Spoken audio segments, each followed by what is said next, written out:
how many we'll have. I don't know who all has to recuse themselves. Did have a good Easter. Just I talked to, we do have a wife. was like, we'll have all the family over and I'll cook. That And I was don't like, it's going That don't stress you about it. to clean and cook and all that. And that's exactly what we went to AC's and had Sunday lunch, and it was good. It was really good. And then when it was over, we all went home. It was fantastic. Fortunately, my sister-in-law had it at her house, so same thing. We took a couple of dishes, we ate, and we It took all actually. we left, and we went home and hung out at the house and did whatever we wanted. Yeah. No, everybody needs to sign on the sign-in sheet. Has everybody had a chance to sign in on the sign-in sheet? Great.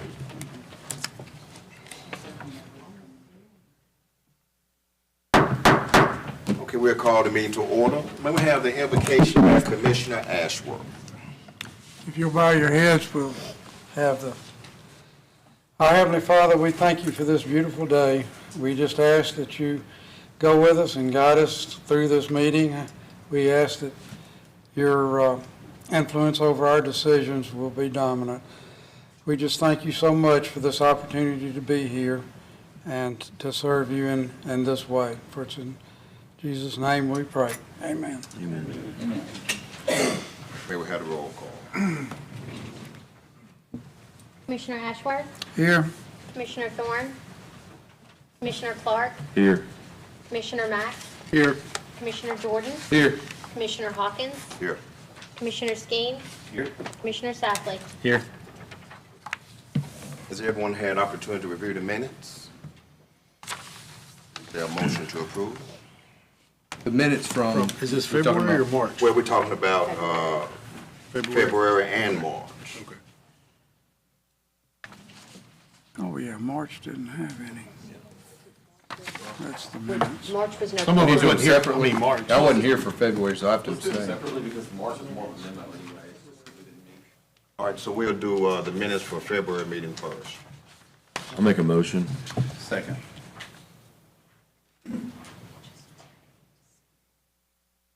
Commissioner Clark, Aye. Commissioner Jordan, Abstain. Commissioner Safley, Aye. Commissioner Mack, Aye. Commissioner Ashworth, Aye. Commissioner Skeen. All right, now for the minutes pertaining to the March 14th meeting that we didn't have a quorum for. Make a motion to approve. Minutes from the March 14th meeting. Second.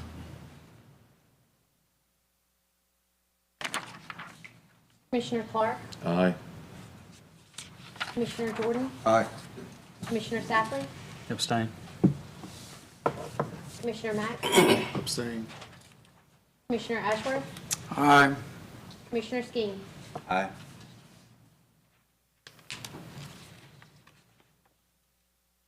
All right, item PL 1697, Magnolia Village PUD. Request for rezone 5.95 acres from agricultural to planned unit development. The subject property is located on the west side of Old Memphis Street, north of Laurelview Drive, and south of Green Tea Road in Section 01, Township 3, and Range 8. Barbara Orrin, Planning and Design, representing Brian Cashion, the owner. Mr. Cardozo, will you present the planning staff report and comments? Yes, sir, this is PL 1697, zoning map amendment and preliminary development plan approval from Magnolia Village. Being represented tonight by Mr. Bob Barber, who's here. As you mentioned, it's on the west side of Old Memphis Street, north of Laurelview Drive. And a little background on the site, the future land use map for this parcel identifies the subject property situated between two development boundaries. And so what that means is on our comprehensive plan map, there are rounded boundaries for each of the place types, and this kind of falls right in between two. And so I've provided the place type descriptions for both of those districts. The first of which is residential master plan, low density, and the second of which is mixed use. And the full description is listed in your staff report. But the overall density of this project is in conformance with both of those designations. They're a little bit different in their descriptions. but the residential density based on 5.97 acres is in conformance. The three discussion items, as we always mention for the zoning applications, and the way we structured the agenda tonight, we'll hear all of our zoning applications together and all our variance applications together and so forth. And so I'll read the approval or denial criteria just once for each of them for some time. But as our City of Hernando zoning ordinance demonstrates, how the proposed amendment would conform to the general development plan, why the existing zoning district classification of the property in question is inappropriate or improper, and what major economic, physical, or social changes, if any, have occurred in the vicinity of the property in question that were not anticipated by the comprehensive plan. And so the applicant's provided answers to each of these in his narrative that's in your staff report as well. And a little basic about the plan, the whole total project area is 5.95 acres. And it is an oddly shaped lot along a ditch line north of an existing subdivision. The total common open space of this site is 2.47 acres, which is roughly 42%. This does meet the criteria of 10% as shown in the zoning ordinance that's required. The total number of units is 20, and the total building square footage of the roof is 37,000 square feet, and that does not include the garages. The unit sizes are proposed to be 1,850 square feet apiece, and they did present alternative right-of-ways in their plan. This has been reviewed by the city engineer, and he's approved. And they did present preliminary architectural standards in their covenants to be incorporated with the development plan, and those are all in your staff report. You can see the surrounding zonings in the area, R12 to the south, R30 to the south, R12 to the east, and existing A to the north. There is a PUD, the Charleston Road PUD is down Memphis Street a bit, to just give you a general vicinity. There is a full staff report of all the architectural standards I've mentioned in my report, and the applicant's available tonight, Mr. Bob Barber representing Bryant Cashin, if you have any questions, and I'm available if you have any questions as well. Commissioners have any questions for Mr. Quadolis?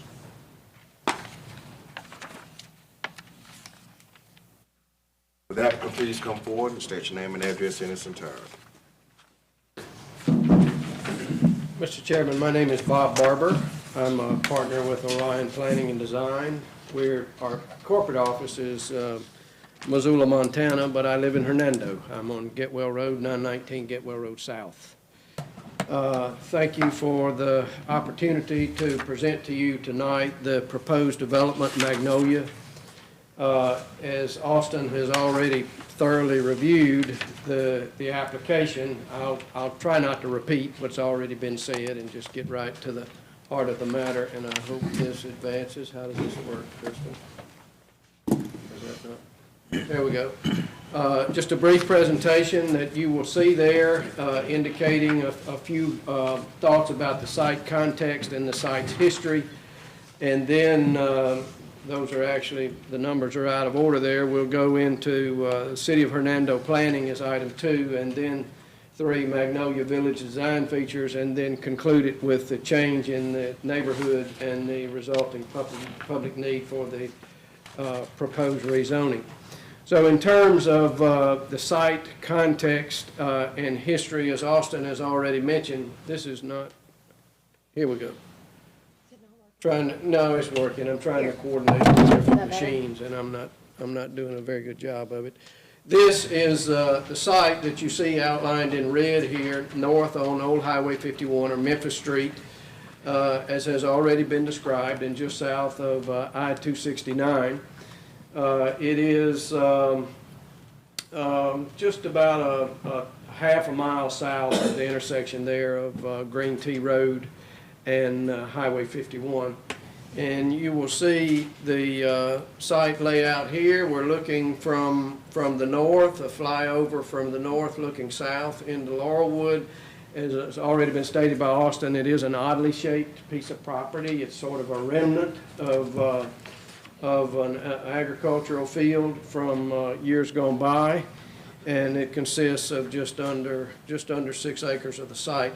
There is a drainway or a creek bordering it on the north side, and then Laurelwood lies to the south of the development.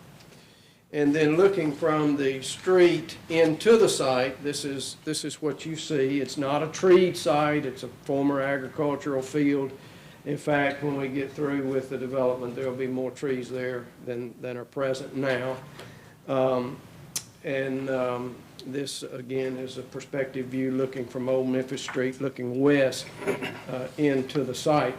When you consider the comprehensive plan for the city of Hernando, as Austin has already mentioned, it lies in this little sliver of land there, right where the arrow is pointing, and it's surrounded by a couple of residential categories on the comprehensive plan, one being mixed use there in purple, which sort of wraps around it to the south, to its east and south, and then Laurelwood lies to the south.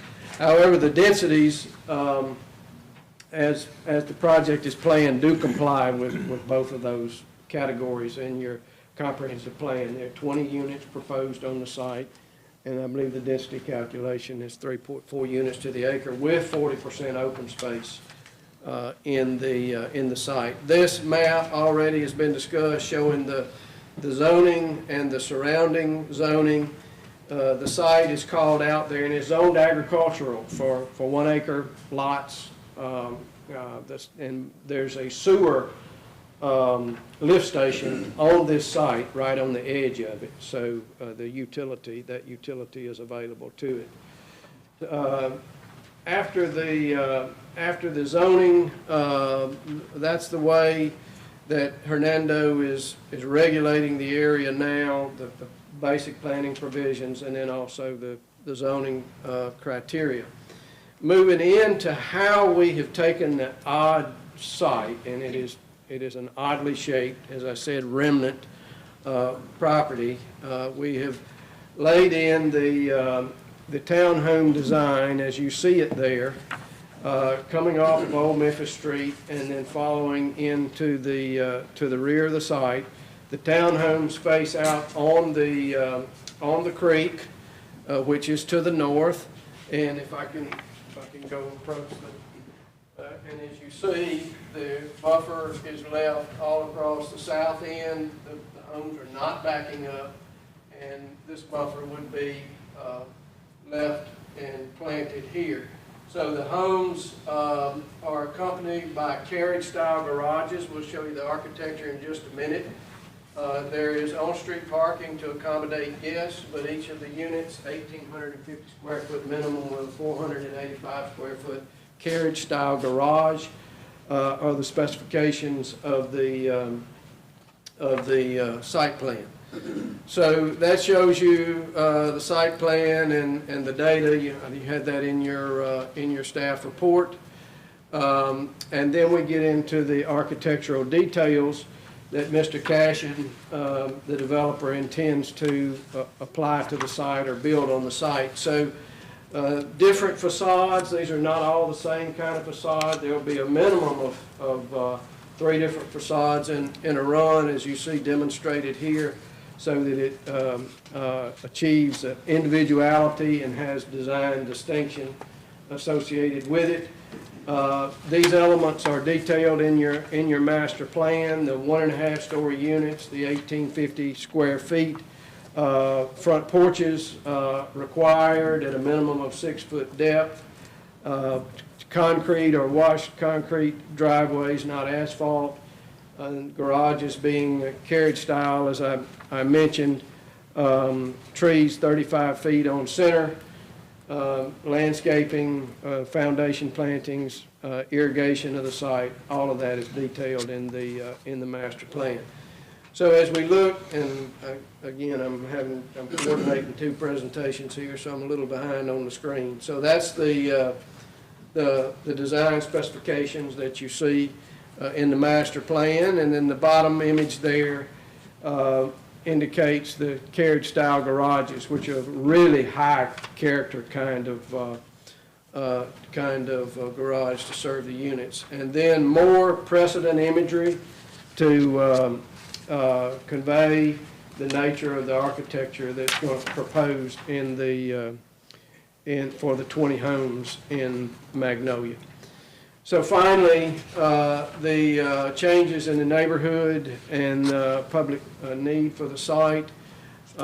If we just take the comparison of this area from 2007, when the comprehensive plan was adopted, to 2022, which was obviously last year, that's, what is that, 12, 15 years, the change, if you can see it from the shading, just the overall neighborhood development in the entire area, and you can see that shift and change going forward. And then one of the most major changes, if you can say most major, is the introduction of Interstate 269, which obviously drives many, many changes in DeSoto County, among other things. Including all the development in the surrounding area. So to indicate those specifics of change, you will see outlined on the screen there about 10 items and where they are located on the map, from the AWG Distribution Center construction in 2022, the Crossroads Restaurant, the convenience store that's just down there, less than a half-mile away, commercial rezonings in the area in 2022 at Green Tea and Highway 51. That would be on the southwest corner. The neighborhood construction, as I gave an indication from the aerial maps that I just faded in and out. The ongoing building in Charleston Row and in the other neighborhoods to the south, Charleston Row being another planned unit development in the area, the I-269 construction and recent Green Tea Road improvements, and we could include on the list the construction of the lift station and the sewer facilities up in that area. Those are changes that have taken place that serve to support what we have designed for the site. And in terms of public need, Hernando's plan identifies the design, high design, as being desirable, and based on the mixed-use components of the plan, that this location would be appropriate, given the combination of location and design. And then providing housing choice, vital to a growing community, high quality homes, high caliber design, and it provides an alternative or a choice in living environments.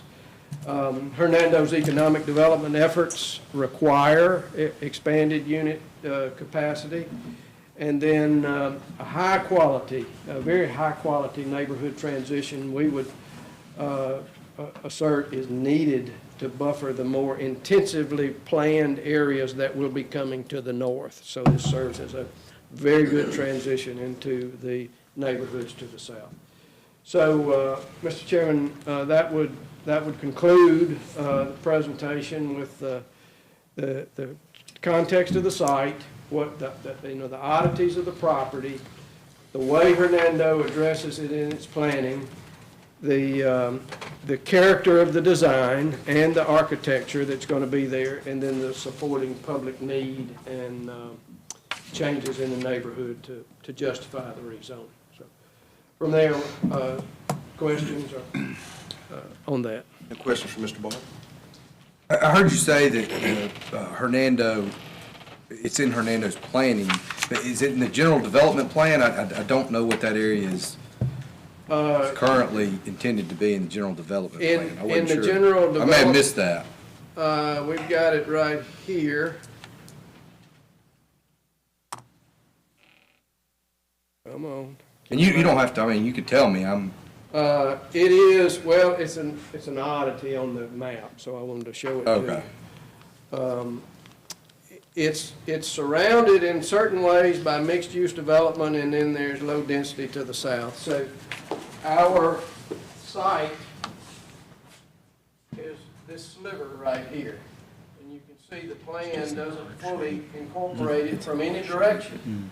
So we're working with this. We're taking our key off of this, knowing that this is intensive mixed-use plan to the north, knowing that the neighborhoods to the south here It's suburban residential, and then we insert that design right there. And the homes will be facing the mixed-use area, I've got the front porches. Yes, sir.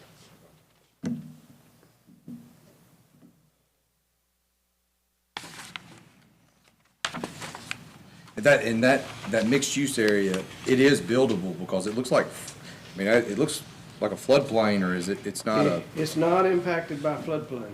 Not. The site to the south is not, the site to the north is not, except for just the very confines of the creek banks themselves.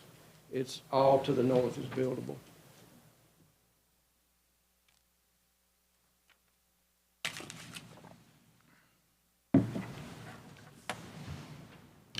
I have a question. So some of the, Yes, sir. and you talking about the floodplains, in addition to that, I know that some of the people that live in I guess that's Laurelwood, have written and expressed concern about, because they've been there long enough to see what happens when we get heavy rains and where the water goes, and so they've expressed concern that that's going to push more water their way. So has anybody looked at that and done a study to see if in fact, is there anything in place when you do the development that's going to keep that from happening, or?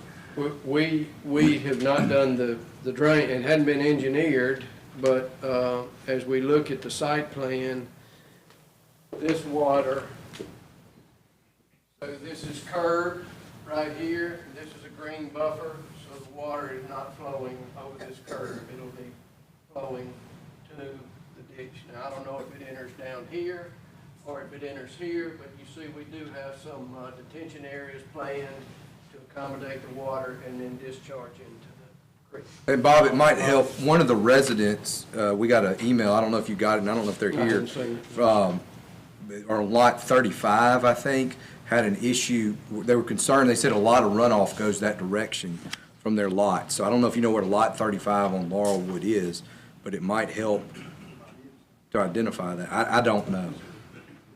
Bryant Cashin, 811 Highway 305 South, Olive Branch. I'm the actual owner or potential owner of this. So to answer your question about runoff, from the GIS maps and everything we've looked at, Laurelwood actually sets higher than this development. So all of their water is running on to me. So if there's any issue with drainage, it's going to be me having a problem with them. But I think what Bob is saying, based on the 25-foot buffer and talking to the engineers, that we don't see an issue on our side and won't impact anything to do with Laurelwood because it's higher as far as the grade. So don't want to create a water dam, like, because if the water's coming downhill and you build your street up, unless there's some type of drainage in between, in between the lots and then your street. Sure. I know you got curb and gutter on the street itself, but that could potentially just create standing water. If it does, I mean, that'll go through engineering, and I know y'all have experience with some of that, but the city has a good engineer group, so whatever they tell us we'll do to make sure that it minimally impacts anybody, if anything. Mr. Cashin, have you done any similar developments in style and? I have done some developments, yes. This style, no. I have one currently under project, underway somewhat in Olive Branch. I've gotten some approvals. We're going back to amend the PUD to change some things based on topography, but haven't actually sold a lot in a development like this. Just wondering if you had any similar stuff we could kind of take off of. And There's really nothing like this that I have found in the county. It's based on architectural. I mean, I know there's some condos and some stuff here in Hernando. There's some stuff in Olive Branch like this, but nothing that's going to meet the architectural standards that this has. And your plan is obviously to sell these as single units, you don't? Yes, and that's 100% correct. That's why we're going private in the streets. These are private streets, so they'll be maintained by the homeowners in the future once they're brought up to standard. Will it be gated or no? There's no gate plan for this, no, sir.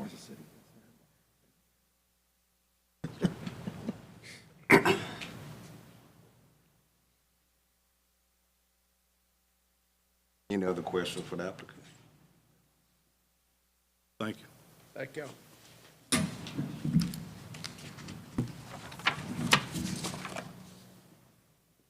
anyone in support or against this item, please come forward and state your name and address in its entirety.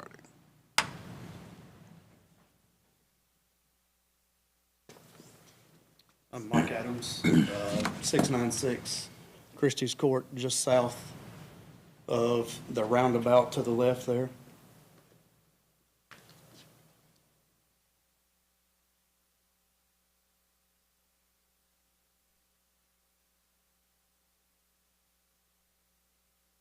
That's it. That's fine. You got it? Or you want me to? So the bottom left corner is my house with the big lot. I was talking about the drainage. Most of the drainage runs from this side. You can't see these houses, but most of their drainage runs right down through there, through my backyard and into the ditch that's on the left that you can't really see. So we're not really, that area is not above anything. I mean, that lot where the roundabout is in my backyard is flat, completely flat. There's nothing above anything there. Also adding more units into this area with this lift station that he was talking about. This lift station's gone down multiple times, and in my backyard, I've got a pool. So Hernando forces me to put my pool into my drain, main drain of my dwelling or whatever. When that lift station goes down and I pump my pool out to clean it or whatever, it backs up into my house, sewage, multiple times. So when I call about it, they tell me this lift station's $75,000 for one pump installed, and there's two there, but one's always down, is what they tell me. So it costs so much money to replace it that they just keep the one going. The other things that we have is Memphis Street is a disaster. It ain't wide enough for the houses that were put in south of us. There's people that come through there. We all have kids in this area. There's tons of kids in there, right? Driving back and forth. There's school buses, 18-wheelers. There's not enough room on that road for people. Also, the thing doesn't get paved. It falls in, it sinks. There's big areas where the water comes through and it's got big sinkages in it that rarely get fixed. And also going up to Green Tea where that intersection is, multiple accidents. And we're talking about adding more people into that area. So it's just, for us in this neighborhood just south of it, it's not a good idea. We don't like it. We don't want it. That's all I got.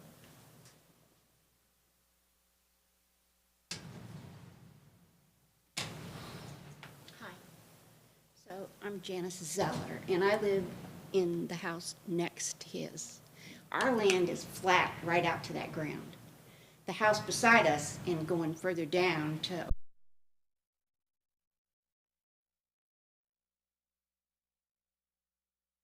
they're gonna build a street there, and it's gonna be in my backyard.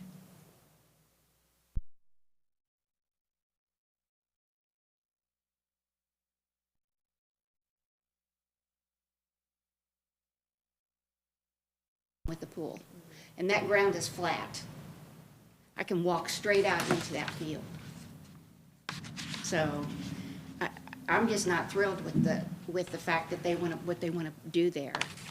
And it's my understanding that the drains from our streets, Christie's Court and the other streets, when it rains, the water runs off of that into that field somewhere. That was the complaint, I think, from the email that you got, maybe. I know the person that sent it. So what's going to happen when the water is running into that field and it's now the whole field's been changed? Anyway, I'm not thrilled with it. I wouldn't want that to happen back there. All those homes are going to be, that railroad track's right there. He never mentioned that in it at all. There's a railroad track right there. All that around here, that's what all those homes will have, is that railroad track right there by them that runs every day. So anyway, that's my feelings on it. I'm not thrilled with it. I've been there 18 years. So that's it.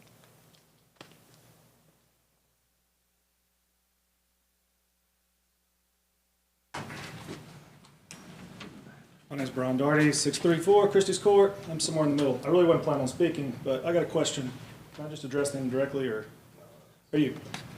When I first saw the sign up, and I was just morbidly curious if they could fit a couple houses on there, and they're fitting 20, which is mind-boggling. It's a postage stamp. But it was billed, when I came up here and met and got it was billed as a 55 and older only community, but that wasn't mentioned today. So I'm just curious if that has been thrown out the wayside. Is it anybody now, or did I miss it? The plan documents I saw, I'll say, because I saw it in here, it's age-targeted community.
That particular PUD, when it was approved back in 2007.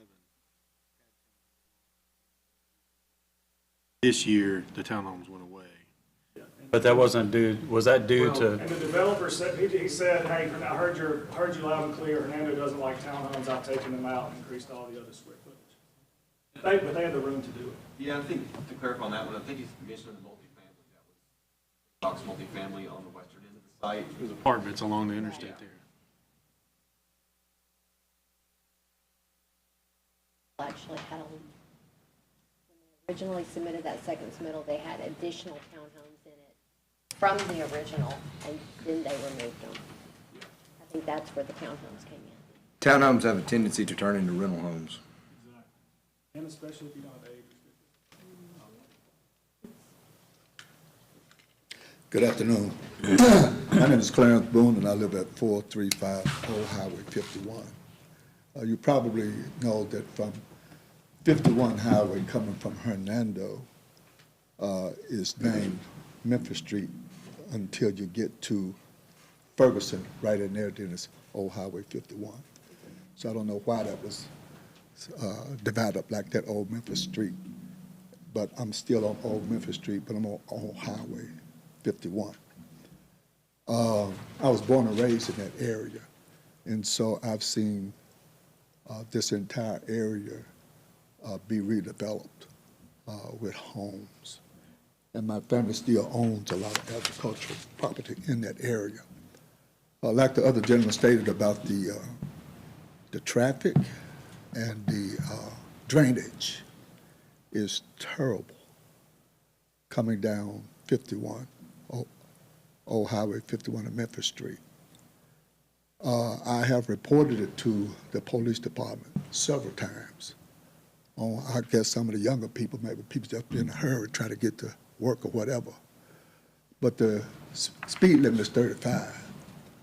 But where I live at, once a person gets there, they're up around 55 or 60 in that little short space. The gentleman mentioned the little creek. Well, there has been some improvement done to the little creek since I've lived there. At least it's a street straight through now. Before they put Laurelwood there, that creek came straight across. You had to get to our property and turn around and go back out. So that's one improvement. But the drainage, like the person said, it comes down, and from Laurelwood to where I live, there's no walkways. There's no sidewalk. And so that water steadily comes down and it sits. And where I live, it comes down both ways, because I'm right there in the middle of it. And then it sits, and then it comes off into my lawn and goes off into the pasture. And so it's terrible. I don't know how the city intends on improving the traffic in that area, because right now it's terrible. Coming off of Old Highway 51, trying to get on Green T and get on 51, it's terrible. There's been several accidents there, and it's primed for other accidents. There's stop sign, but no red light. I don't know if that would help it any, but it definitely needs some improvement when it comes to traffic, drainage, and safety. That little area right there, at nighttime especially, when people come down that road with these high beams, you have to stop. It blinds you because you can't hardly get through there with two cars. And so up until development, it probably could use some lines dividing it, because that's another problem. It's a safety issue. Thank you.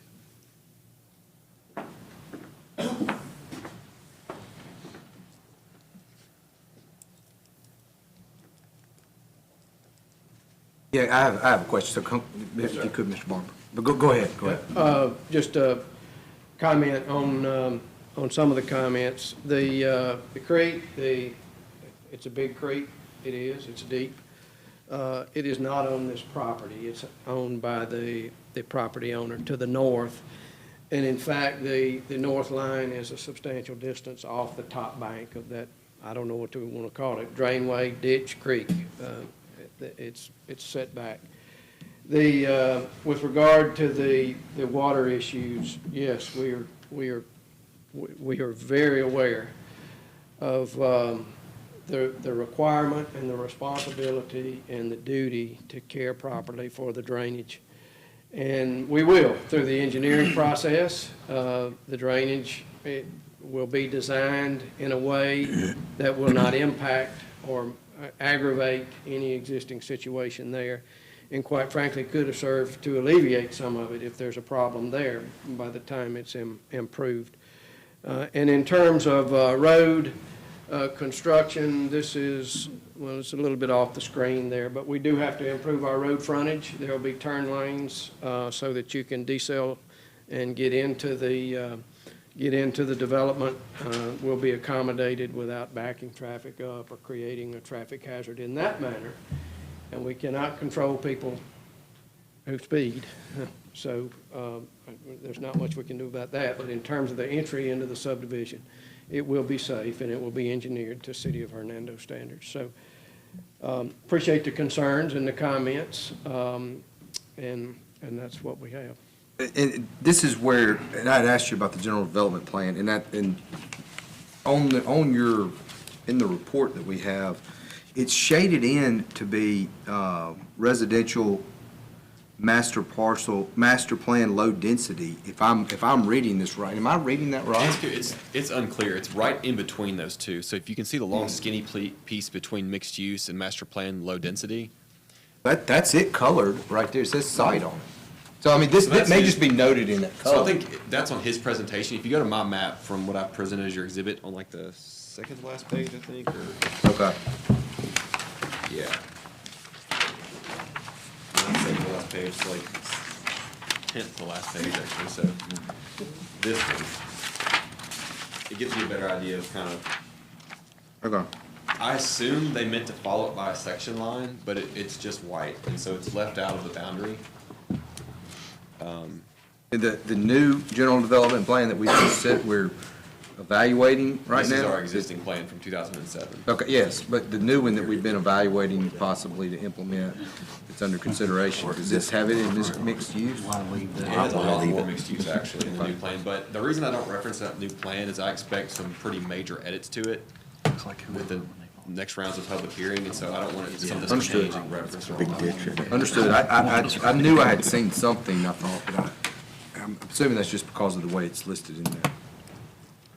You mentioned the PUD to the north of there, Austin, Charleston, something. I think it's actually to the south. Charleston Road's to the south on Memphis Street.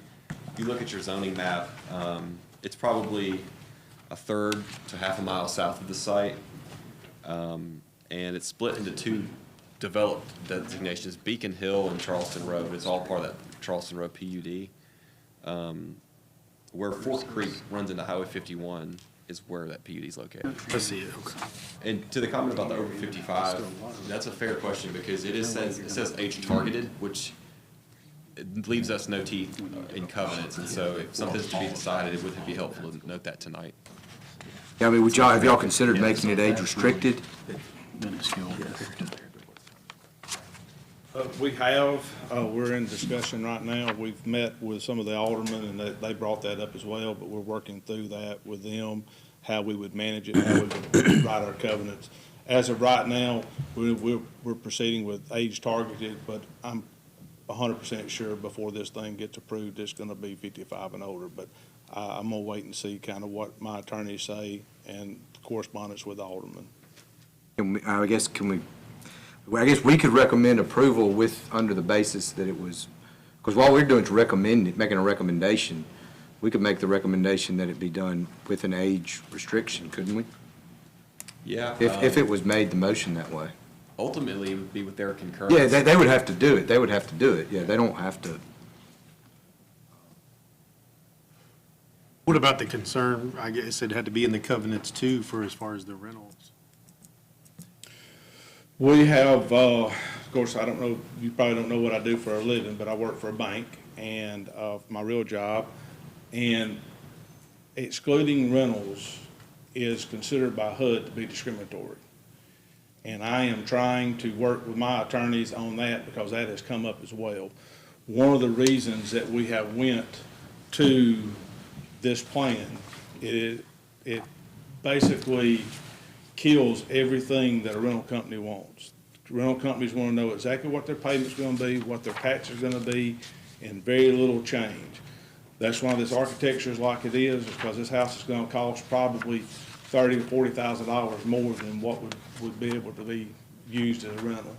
They do not like private streets. They don't like an unknown charge coming down the road at some point in time.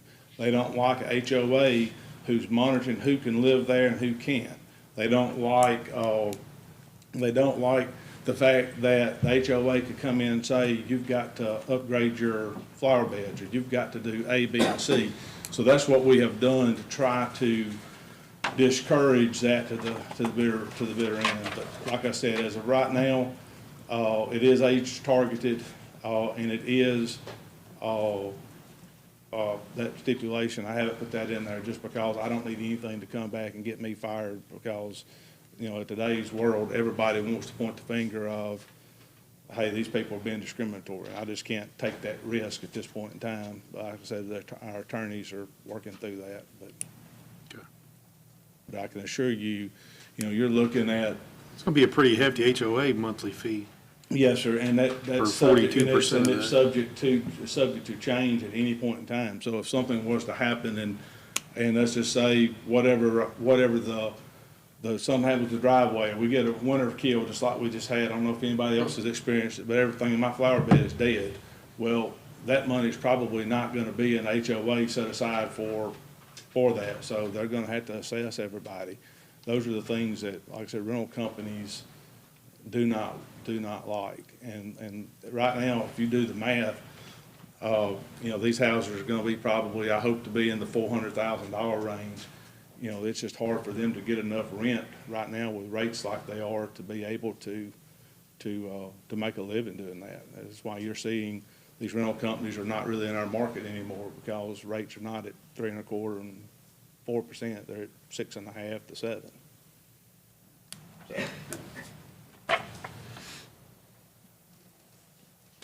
Thank you.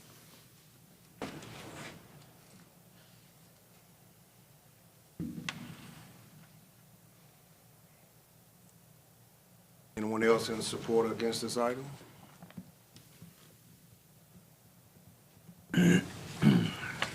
Any questions for the commissioners, applicant or Mr. Cardoza? There a motion to approve, deny, or table this item?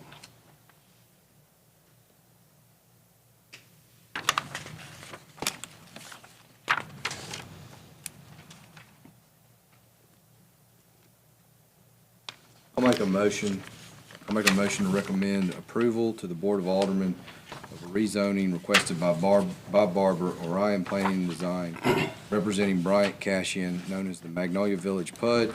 The subject property is located on the west side of Old Memphis Street, north of Laurel View Drive, and south of Green Tea Road in Sections 1, Township 3, and Range 8, based upon 1, 2. Is there a second? Second.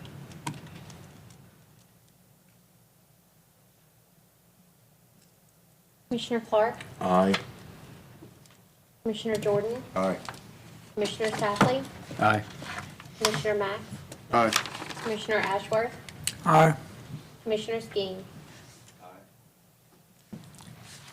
The motion to approve this item passes.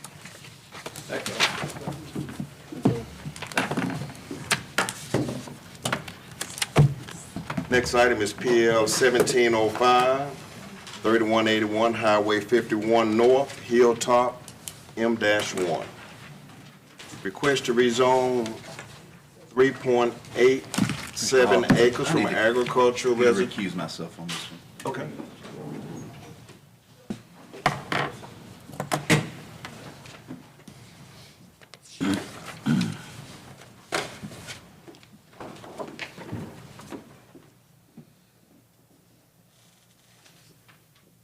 Request to rezone 3.87 acres from agricultural residential to M1 light industrial. The subject property is located on the west side of Highway 51 North and north of Pleasant Hill Road, more specifically 2181 Highway 51 North in Section 24, Township 2, Range 8, Jonathan Hooker, AERC, PLLC, representing Ronnie Rowland, the owner.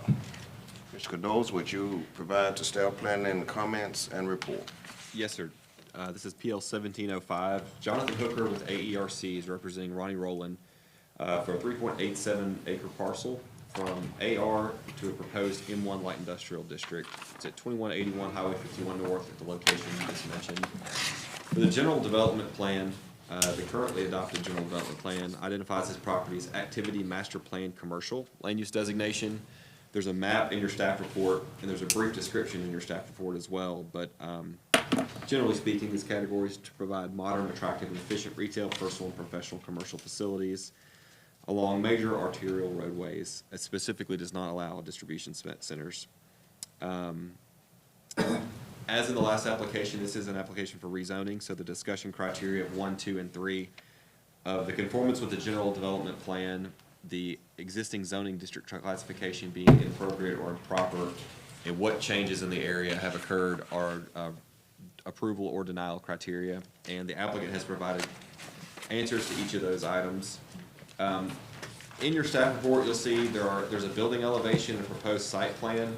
The proposed use for the site is a truck repair center, a heavy-duty truck repair center, and this is allowable in the M1 zoning district, and the site plan that you see is conceptual and is, of course, going to be required to meet our design regulations if approved. but they provided that to provide some context of what their proposed use is gonna be.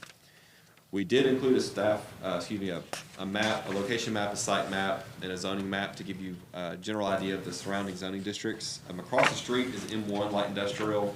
To north of that site is C2 and License Drive. And then south to Motor Scooter Drive and Old Highway 51 is a corridor of light industrial M1. Jonathan Hooker is here tonight if you have any questions, and I'm available if you have any as well. Any commissioners have any questions for Mr. Cardozo? Will the applicant please come forward and state your name and address in its entirety? Thanks for y'all's time. My name is Jonathan Hooker. I'm with ARC Architects here off the square. We're at 342 West Valley Street. And as Mr. Cardozo said, so we are on the west side of Highway 51, a little bit past Pleasant Hill and Nesbitt. Most of the east side in the last decade has been rezoned to, right next to us, everything is M1, right above that C2. Everything on the west side is still agriculture, residential property. With the AWG and a lot of the stuff coming in kind of Hernando, there's coming with more commercial properties. Also, as Austin kind of mentioned, I included some renderings and site plans. Yeah, these are very, very conceptual, but we are looking at the owner of the facility is looking at it as a body shop and towing facility. And I've personally done this a number of times, especially in the city like Olive Branch. Auto body places are hard. There's just you have to, with the design, kind of figure out a way to make the front of the building look really nice and kind of screen everything behind it. So you can see, like I said, that the rendering is very conceptual and the site plan. But our intent is to do a really nice decorative fence around the entire property with some landscape buffer around that helps kind of screen everything behind them because as they're working on trucks or cars, obviously while you're waiting on parts, sometimes things sits for a little while. So their front parking lot would be more for their commercial clients and things like that. So a nicer facility on the front we're proposing a nice timber porch with some brick on the front and everything behind that being screened with a decorative metal fence and landscaping to kind of help with, as they're working on things, they don't keep trucks or cars very long. It's typically somebody that breaks down, they're fixing it, but at times they're waiting on parts, so it has to sit somewhere. So our kind of thought with the design was, let's hide that behind the building. 51 is obviously a big corridor in Hernando, and lots of people see that. So this is a third generation local family from Nesbitt. Their current business is near the airport in Memphis, and they are looking to move back to DeSoto County. All their residents, their kids live in DeSoto County. Their kids are going to run this business, and hopefully their grandkids. So the M1, if you'll see it, looking at that zoning map, everything across the street. I know it's been rezoned a number of years ago now. Nothing has been developed there. It just hasn't happened yet. But everything next to it is M1, and that really fits with the use that this business owner is trying to do.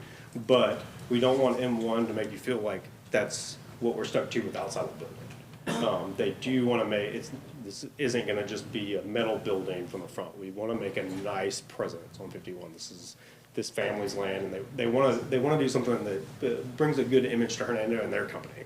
So you can see that's why we kind of added something like Austin said. Those are very preliminary renderings. Obviously, we still have to go through. We've got engineers hired and all those things to go through the design process and get it approved for the city. But I kind of wanted to show y'all what we were looking at building here. That this wasn't just going to be like the industrial park in Nesbitt or something with just metal buildings with just metal siding. We want to go a little above and beyond that and try to hide anything that is nice kind of behind the building, which. Olive Branch and different cities are dealing with that left and right. Body shops and tow trucks it's a necessity you have to have, especially with AWG coming in and different big facilities just a little south of us. It's a necessity. So, but right now the property just everything on the west side of the road is all zone agricultural. It doesn't match the east side. So we're just looking to rezone to meet y'all's requirements to build their facility. So. Any questions for Mr. Hooker? Thank you, Carol Stein. Anyone support or against this item, please come forward and state your name and address in its entirety.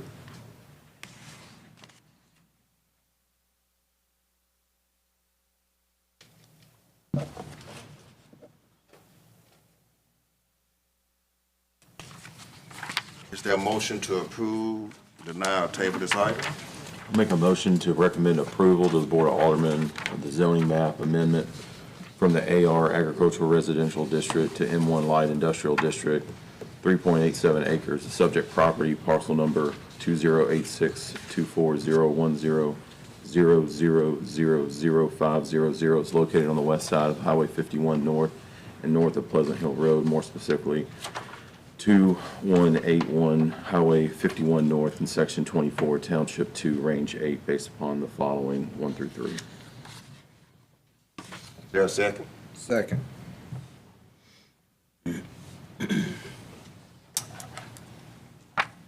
Commissioner Clark, Aye. Commissioner Jordan, Aye. Commissioner Safley, Aye. Commissioner Max, Aye. Commissioner Ashworth. Aye. The motion to approve this item passes. Mr. Ashworth? Mr. Ashworth?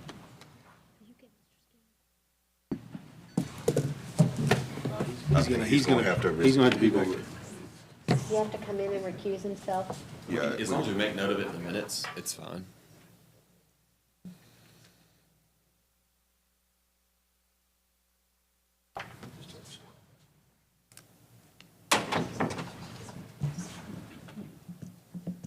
All right, the next item is PL 1708, Wilkins C2 rezoning. Request to rezone 8.7 acres from AR to C2. The subject property is located on the south side of Pleasant Hill Road, west of Rudin Road, more specifically known as 111 Pleasant Hill Road in Section 30, Township 2, Range 7. George Reedy representing the property owner. Mr. Chairman, I have to recuse myself as well.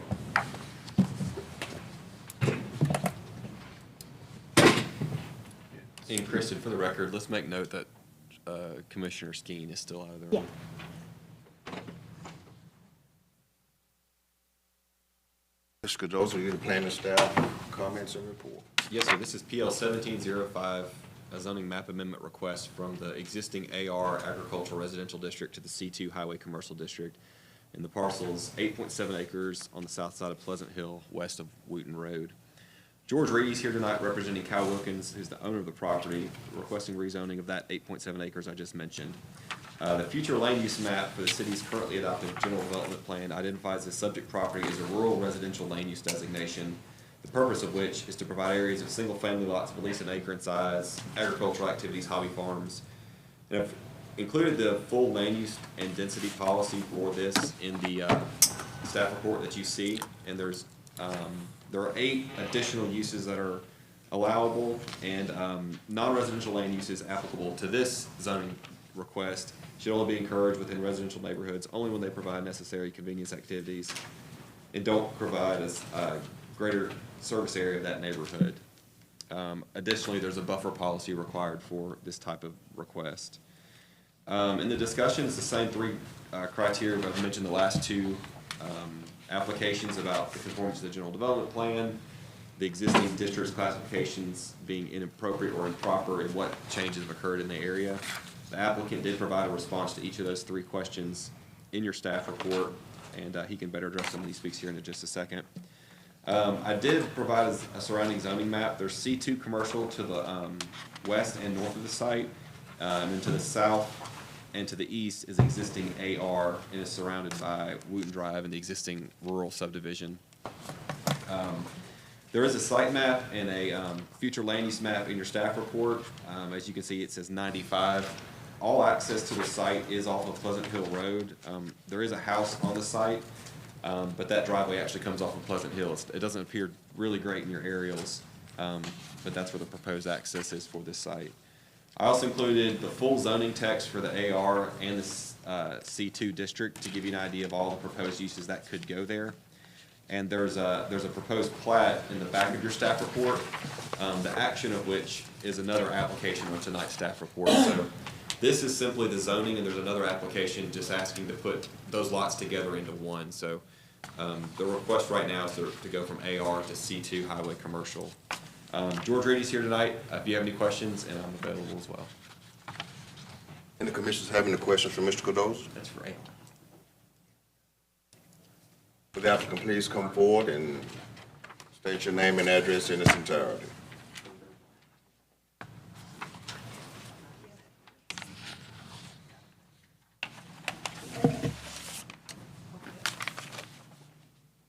George Reedy, 175 East Commerce Street, Hernando. I think everybody here knows me. First, for record purposes, I apologize to Mr. Ashworth, but we've got a long history together, and I certainly respect your opinion and your decision on your years of service on the Planning Commission. But I would ask if you would consider recusing yourself, since you were recused on the subdivision just to the south of this, which was, and if you had made any public expressions about this, and really, would you want to be in here with your neighbors who are, most of them it appears are opposed to it? Would you really want to be in that situation? Because, as I'm sure you're aware, the question is there a question of appearance of impropriety or predisposition? Mr. Reed, we are just, there was individual decision, what he said. Well, I understand, but I need to make the record so that we requested it to be considered. And again, I apologize, I'm embarrassed to have to do it, but I'm also responsible to represent my client's interests. Point of order, if he recuses himself, you don't have a quorum. It's a note. Well, He wasn't recused if that on that. happened, we'd have a situation how we would handle that if that was to occur. All right, go ahead. Okay. Proceed. Okay. All right, so, yes, we're requesting it be rezoned to C2. Mr. Carol Wilkins is a property owner. In this, for explanation, I think everybody knows, and I've talked to many people in the subdivision already, what this is Mr. Wilkins' existing business that's over on 55. That was bought by the cannabis facility headquarters that was presented to this commission a couple of years ago and was approved and adopted by the city. So he's got to go some other place. He already owns this property. It's visible from 55, so that's the purpose for the request, to try to move over there and have the visibility to continue his business, which is a used construction equipment and small agricultural equipment, as I'm sure everybody's seen, that travels on 55. That would be the purpose for it. There's several points I want to make. I'm going to reserve most of my presentation for come back after the comments, because we're going to have plenty of them, obviously, and provide some rebuttal. But I would point out a couple of things. I'm going through the staff report and then to the requirements, and they kind of address the same thing. The general future development land use plan and the general development plan, I think everybody in the commission knows that it's out of date, and it's actually, the city is already contracted. I participated myself in some of the public meeting hearings that occurred 2 or 3 years ago before the COVID, and that was presented to the city, and the information they used was outdated, and the city is actually in the point now, to my understanding, after meetings about this, is that it's being reworked and revamped, because even the proposal that was gotten from the consultants is out of date. So it's clearly been recognized by the city that the future land use map and the general development plan, it is out of date and really shouldn't be applied or considered up in this area. And then most of the city of Hernando, obviously. I could adopt everything that Mr. Barber said and the last presenter said about the change in the north side of Hernando, especially with all the growth around Hernando, all the growth in the county, the 269, the expansion of I-55, the commercialization of 51 going north up to Pleasant Hill. And I will submit, I think I've said here several times, and I do on every presentation anywhere, that it's my area too, and I'm not wild about it, but it's just a fact of life. Byhalia Road to Getwell Road, cross on Pleasant Hill Road, back down 51. I believe, and I think the city has the same belief, that that's going to be the commercial center of DeSoto County in 20 years. And it's going to affect greatly all of us. And we're already seeing it. MDOT's addressing a lot of the traffic problems. The county's addressing a lot of the traffic problems because of it. And I would point out that also, actually, that area up there is already out of compliance with the rural residential agricultural designation. We have commercial directly across the street, directly adjacent. I think the Planning Commission is well aware that literally everything between 51 and 55 on the west side has gone commercial. And I would also point out that, I don't know if people are even aware, but the property directly across I-55 from the Jimmy Gray property, which is visible from Wooten Drive and the houses on Wooten Drive, that's M1 light industrial already on the southwest corner of Pleasant Hill and 55. The subdivisions on Brody and Dogwood, if I'm pronouncing Brody right, those roads, they are right around this, and they're below the 1 acre minimum that's required because of the approval of those subdivisions and because of the approval of the subdivision that's immediately to the south. Again, that's clear proof that the plan is out of step with the development, and this board and/or the city board has approved previous variances there. Consequently, the existing zoning classification would be inappropriate or inadequate for that area. There has been clearly, like is stated by the 2 previous presentations for the zoning, there's been major economic, physical, and social changes in the area. The commercial area on the west side of interstate has greatly expanded over the last 5 years and is moving east. This area should fall within the zone for interstate intersection development planning, not rural residential. The general development in the area and the population growth has also been huge. The city has allowed expansion of an existing commercial business further to the east of this in the last 2 years. What used to be just a C-store up there is now a small truck stop on Pleasant Hill, and that's a good bit to the east of here. And as to the need There for shouldn't be this, any trucks on there anymore. sorry? There shouldn't be any trucks on there anymore. They were fined for that and ticketed. Okay, well, I'm All right. not aware of all that. All All I right. know is they installed, the trucks are Kristen and I being were parked involved up in there, and diesel pumps were put in, so. To the east? He said to the east, so that's why I thought that. East on Pleasant Hill. Talking about close to Mackinville. I'm talking about, yeah, Talking about- down towards the gas station. That's what I'm referring to. Our Towards- city prosecutor towards the did a fire pretty good job station. out of there. That's right. Our city prosecutor did a pretty good job. Okay. But they're diesel pumps that are built to fuel trucks, so that was allowed and expanded. And also, as to the need, Mr. Wilkins' business is the only used small agricultural business in the area, small equipment. And he's provided a great bit of benefit to the city, and he also helps the city and the county and other governmental facilities with the purchase program that allows purchases at a lower price that benefits the city. And we also need to recognize, and still, even though we're developing movement down here, we still have a lot of agricultural-based business in the south part of the county. So we don't want to lose, for small farmers, people that have big yards and everything, we don't want to lose a source for the only used dealer source for that kind of equipment.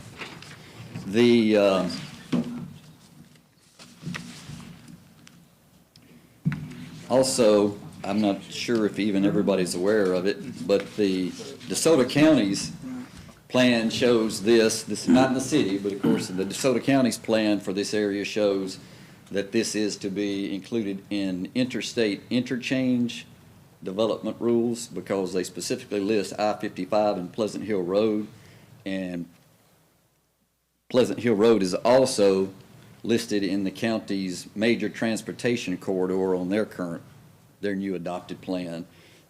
That's listed as the corridor. And then finally, on part of my original presentation here, I would say let everybody know on the board that I have acquired a copy of the preliminary plan for the expansion of the I-55 Pleasant Hill intersection. And to reinforce this, that the new intersection, according to the proposed preliminary plan by MDOT, actually moves that exit ramp almost to Jimmy Gray Chevrolet's driveway. So actually, the Jimmy Gray is going to lose a substantial part of his property into the interstate right-of-way.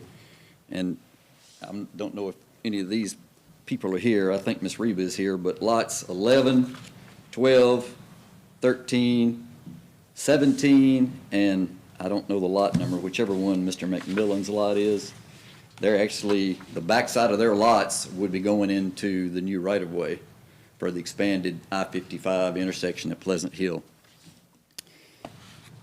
Based on all that, we would say that there's been, we've been able to show to the Planning Commission the need for the rezoning, and that it would be in compliance with what's actually happening up in that area.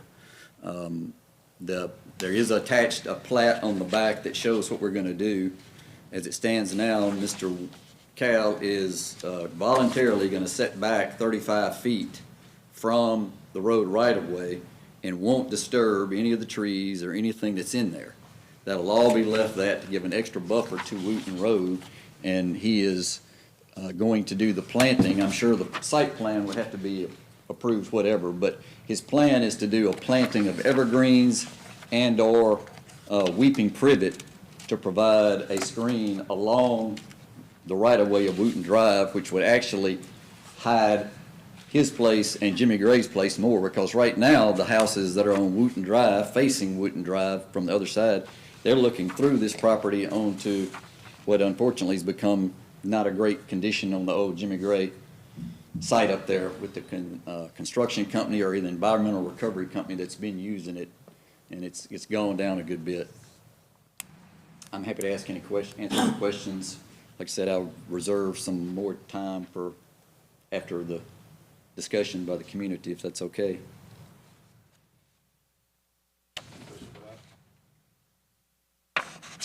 Was there something mentioned about some type of fence between the neighbors and the property?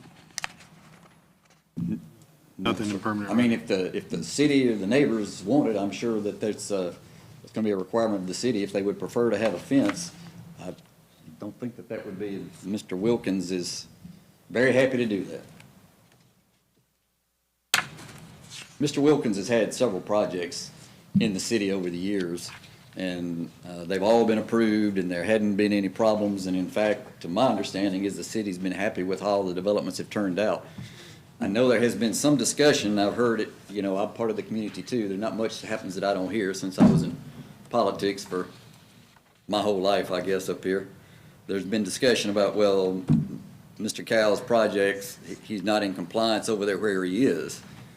But that's just a mistake. That's not true, because he moved up there from where he was on the south, because the south, he originally was right on 55 just south of town, where all that subdivision is now that comes right up to the interstate, right?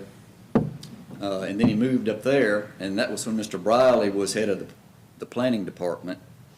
And Mr. Briley approved it to go in there. It was just a shift of his existing operation, and he was not required to pave that. And I would point out to you that there's not a single ag equipment business in Hernando that has been required to pave their parking lot. Wade Tractor out there on 30, I still call it 304. 304 west of town. Limestone parking lot. Reliable. I think it's paved in the front where customers go in the front, but everywhere the equipment is parked around the side and the back, it's on a limestone lot. So there's never been pavement requirement for that, and Mr. Cal was not required to pave it. And he's had a business license all of these years. You don't get business license, as my understanding, you don't get a business license if you're not in compliance with the planning department. So I think that's proof positive that nobody ever told him that he had to pave it. So I know that issue's been talked about, so I just might as well address it now.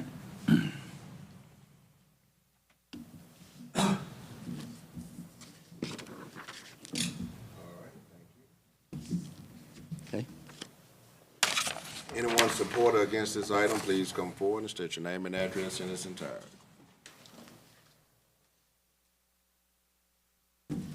My name is Bonnie Hickle. I'm at 1315 Wooten Road, and I am right next door to the property that is planning, that you're talking about tonight, to make a C2. My husband and I built this property 25 years ago, built the house. It's our home for our whole family. And I am against the rezoning for a couple of reasons. We bought the property because it's a quiet neighborhood, and I can say that from Wooten Road, in the summertime, when it starts, the trees start greening out, you cannot see and barely hear the interstate from Wooten Road. You can't see through to the old Jimmy Gray Motors property. You can barely see the house that they're talking about. But the way the land is laid out right now, you could not get that heavy equipment on there unless you take down a lot of the hills. There's also Hurricane Creek that goes through there that I understand is protected. So we have asked to see a design of what the layout's going to be, but have not been able to get a hold of that. Don't know, we've asked to walk the property, and that hasn't happened. I do not understand what would make this property desirable for a business, since there's a 50-foot elevation from the lowest to the highest, which is where the house is, which is right next to my house. So there are several things here that I would never knowingly buy property that was next to a business. That I just wouldn't do that. And I think if we ever came to the point where we wanted to sell the house, that would be a detriment. I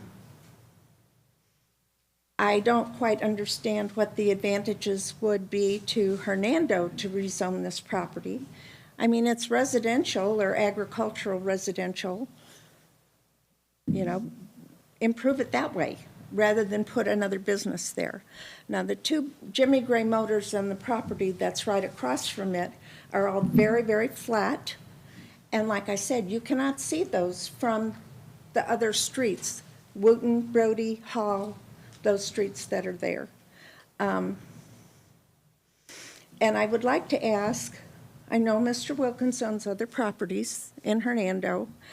Has he always been in compliance on these properties? And if he's not, are there any penalties? Is there anybody that checks on him?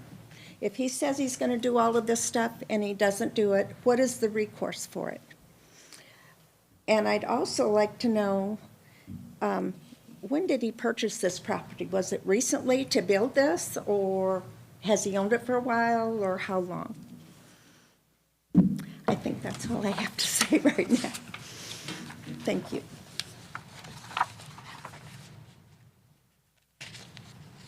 Anyone else in support or against this item?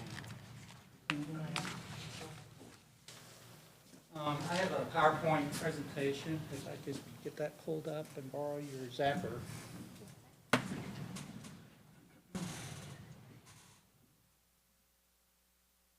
Where does it go? All right, thank you very much. My name is Dan Bearden. I live at 1065 Froney Drive, which is in the Nesbitt Estates subdivision, which is the subdivision that abuts this lot. And I'd like to go over some of the points that I'd like to raise with you rather quickly. Give you a little bit of introduction, which you surely don't need much. I want to talk about the environmental impact of doing this to that property. Remind you a little bit about C2 zoning, explain why AR zoning is important. I want to talk about sewer issues, and then finally the elevation changes on that property. The plan calls for changing the zoning of an existing zone property within the city limits, so it's got to be considered within that context. It's currently zoned AR, and the request is to change it to C2, Highway Commercial District. So me and a lot of my neighbors oppose this change because it's absolutely incongruent with the nature of the area. Strongly dispute the representative's position on this stuff. We believe that this industrial commercial eyesore will destroy the value of our properties and destroy the peaceful character of our neighborhood. We feel very strongly about this. This property is situated in a sensitive ecological area. It's traversed by a very large feeder creek that feeds into Hurricane Creek, which is a blue line creek in the Yazoo Basin feeding into Arcabatla Lake. It's a non-trivial waterway, and we'll go into that some more. It's actually recognized as wetlands. That will require MDEC and EPA approvals to fiddle with that creek. If you look carefully at the submittals from the folks, you will see that they really don't emphasize this feature very much because it's probably, my guess, it would be a very inconvenient thing for you guys to realize the impact of either filling it in or ditching it or culverting it or whatever the plan is, which we don't know because they don't say anything about it. And so it's got a big potential for becoming a bad thing. So this is off of these are two maps that I'm going to show you off of the GIS system in DeSoto County. Boy, the blue lines don't show up there, but this map shows at least 4 intermittent streams originating or crossing this property. So there's a lot of water on that property. There's also a 100-year floodplain up in the upper left corner there that shows you how close this property is to a river system that could be impacted very negatively if things go wrong. And we're talking about putting a heavy equipment resale point here. That means there's going to be fuel tanks. Maybe they will do some servicing there. I don't know how the property is used in detail right now. This is not light industrial stuff. And then when you say, well, if you overlay the wetlands track, it goes right across that property, and so that's kind of a bad thing. So this property shows extreme topographic variability, and as it was mentioned earlier, it's about a 50-foot change from the highest spot to the lowest spot on that property. And just to give you an idea of the scale of the creek that goes across there, let's see, I'm going to go from memory here. I meant to write it down.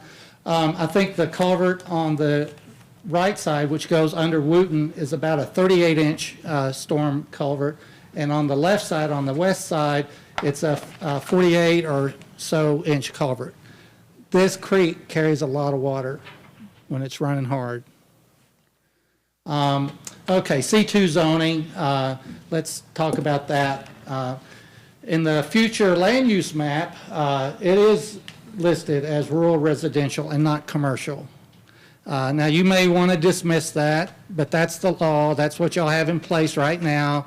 It might change tomorrow or next year or in 5 more years. I don't know. I know that's a difficult process. But if you allow this zoning change, that renders the whole intent and effectiveness of this land use document to be impotent. It means you don't care about it, really. And if you let the zoning change occur, that's going to really open up that whole Pleasant Hill corridor to commercial development.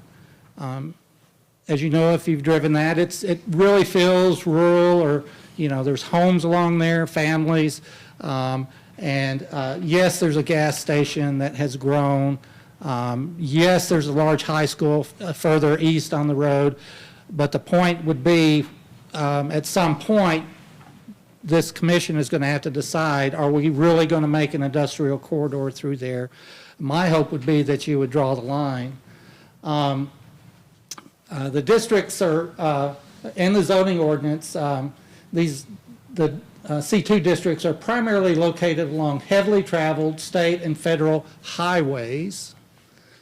This property has no common boundary with the highway corridor whatsoever, so calling it C2 is inappropriate. C2 zoning allows all sorts of incompatible uses for the property because we don't know how long Mr. Wilkins might decide to sell tractors there. If my guess is correct, once this property is developed as commercial and gets improved some way so that that creek is fairly impacted but not major, that property, which probably sold for about $500,000, is going to be in the 2 to 5 or maybe even higher dollar range. So this is probably a great business move. It's not good for his neighbors or the community. So, you know, we're going to have presumably something that looks like what's along I-55, which is a big flat parking lot. But once he gets tired of that or heirs come along, they might change it to a filling station or want to change it to that. Some kind of a retail department or discount store. It can become motor vehicle sales as well, even though we've seen one that's had to move.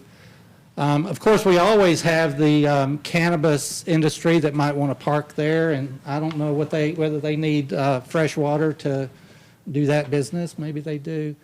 So there's a lot of and this is just a small sampling of the things that are allowed or allowed with exceptions in the C2 zoning. None of it sounds very good for my neighborhood. In AR zoning, I just wanted to read this to you a little bit. I know you can read. I'm not trying to be insulting, but so the AR district is intended to encourage very low density residential uses in an agricultural setting on the outlying parts of the city's zoning jurisdiction, and that's what we have here. Skip down a little bit. It usually occurs where there's not a public water supply or sanitary sewer service because that's impractical to run sewer pipes way out in the country. And in fact, our neighborhood is all on septic. In fact, part of the Delta Landing PUD was to try to get sewer up to a certain road that the city has been under duress to get taken care of. And then it says these AR districts are intended to discourage leapfrog development into these areas and to ensure that such development occurs adjacent to previously urbanized areas. There's a lot of unoccupied C1, C2, M1, M2 property in DeSoto County. Why this place? AR is intended, by purpose, it's intended to serve as a residential development break to stop the extreme urbanization we are facing in this area. And you know, you saw me at Delta Landing PUD discussions. We're getting hammered in this area, and our established residential neighborhood is facing problems. So sewer, let's talk about sewer for a second. The property currently uses an aging septic system. I'm going to speculate a little bit here, I don't think it's personal. It's kind of me being frustrated with this. To allow commercial developments within the city limits and use a septic system, that's unconscionable.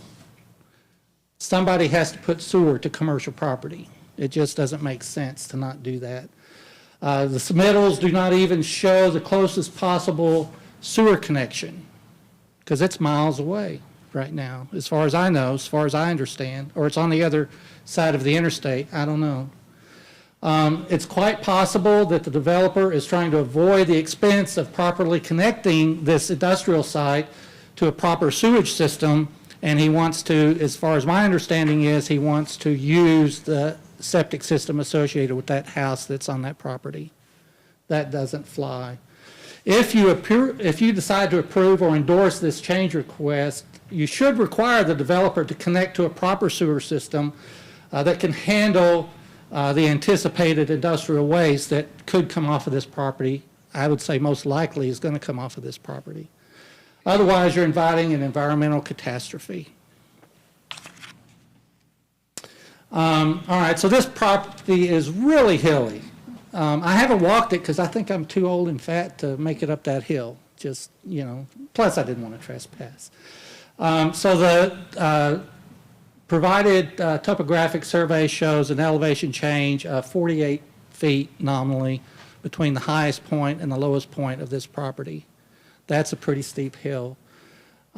This lot has to be the least favorable piece of land to move a business like this to. I don't understand this. Well, I do. I understand it a lot. But it's not good choices given that there are other places available. Grading will involve dramatic changes to the hydrogeology.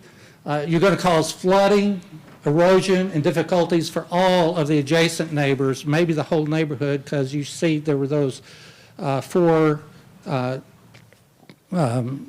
intermittent streams on that property. A lot is going to change there. So that grading is going to impact the Hurricane Creek drainage scheme, and that's going to also force a MDEC review.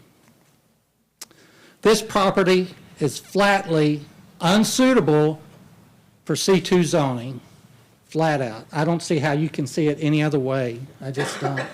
So I've gone over some of the points, and I'd just like to answer the questions that are important in your vote.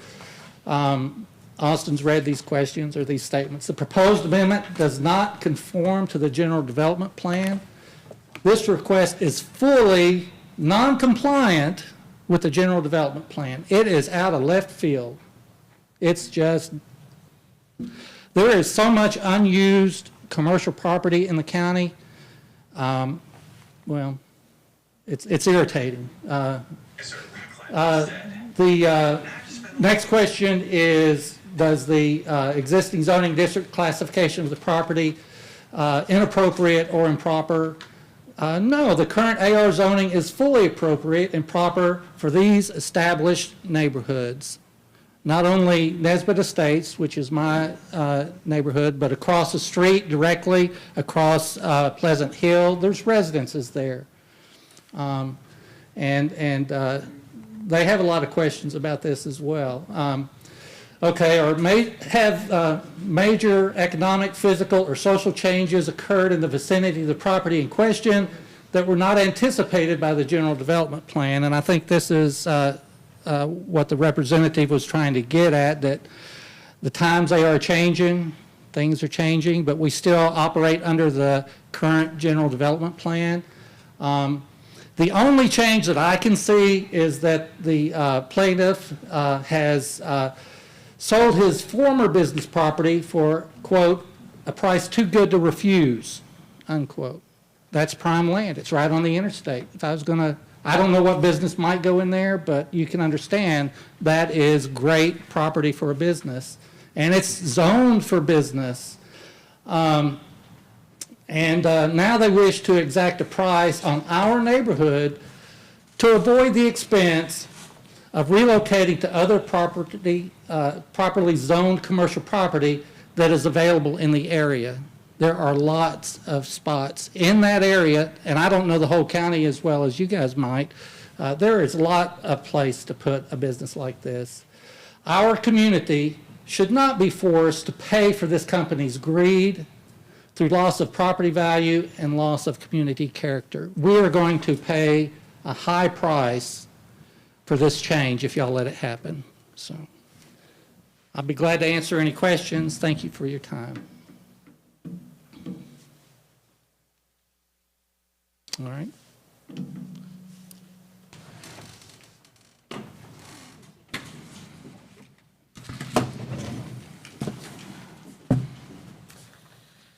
My name is Christy Arundel Harkey, and I live at 1350 Wooten Road, which my front of the house looks directly to the trees and the land and the hill that blocks the interstate and the old Jimmy Gray place. I'm probably the baby in the neighborhood. Me and my husband bought this house in 2016. It just was everything we wanted. It was in a nice neighborhood. It had nice land, quiet but close, very convenient to everything. Unfortunately, my husband passed away a couple years ago, but he passed away in that house, and this is the house that we built to raise our daughter in. I just became a grandmother, and, you know, for me to look out my window, and I know they said they'll have trees or a fence or whatever, but that's not going to muffle the sounds, that's not going to muffle the traffic, you know, again, with the diesel, with the fuel, with the water, you know, accidents happen, stuff happens. But it just saddens my heart to think that this is, you know, I'm going to look out my window one day and see, you know, the big trucks and the big, you know, moving equipment, and I don't like it. I'm told that, you know, a lot of this, well, I mean, which everything is political, and it really bothers me, because the state of this country right now is just crazy, because people don't want to do what's right, what your constituents want. You know, they're for lining their pockets and all that, and it just saddens me to think, you know, that this is gonna, you know, ruin our livelihoods and our families and our land and our property, and trying to, you know, if we ever want to sell, you know, I'm not gonna get what we paid and put into it. And, you know, it's like having a strip club across from your street, you know, across from your neighborhood or your house. You know, it's just think about it. Put your situation, put yourself in our situation. You know, would y'all want that? Looking, you know, your kids are trying to ride the bike down the street, and they have all this heavy equipment and all this traffic and everything. So that's me. So thank you.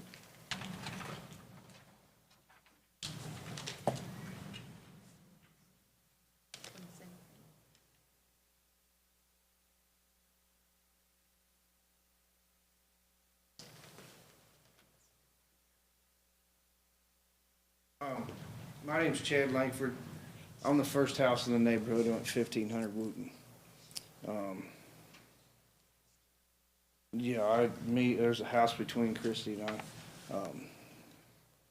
Didn't plan on saying anything, don't like getting in other people's business. I like keeping my head down. The drainage issue that this gentleman spoke about is very serious. I have helped the Riggs, who is the house between me and Christie's, in rains, move things back. I've seen the water get in their garage and up in it.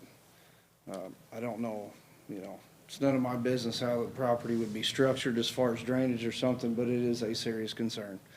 It's not something that's hearsay or anything. I've been there standing in the water, you know, with the water that runs through there during that.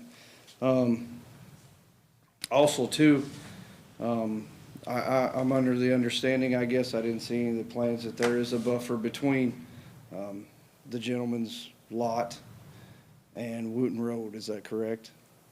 So, I've been in the Coast Guard for 27 years, and I'm an inspector and investigator. And my job is, when I go out,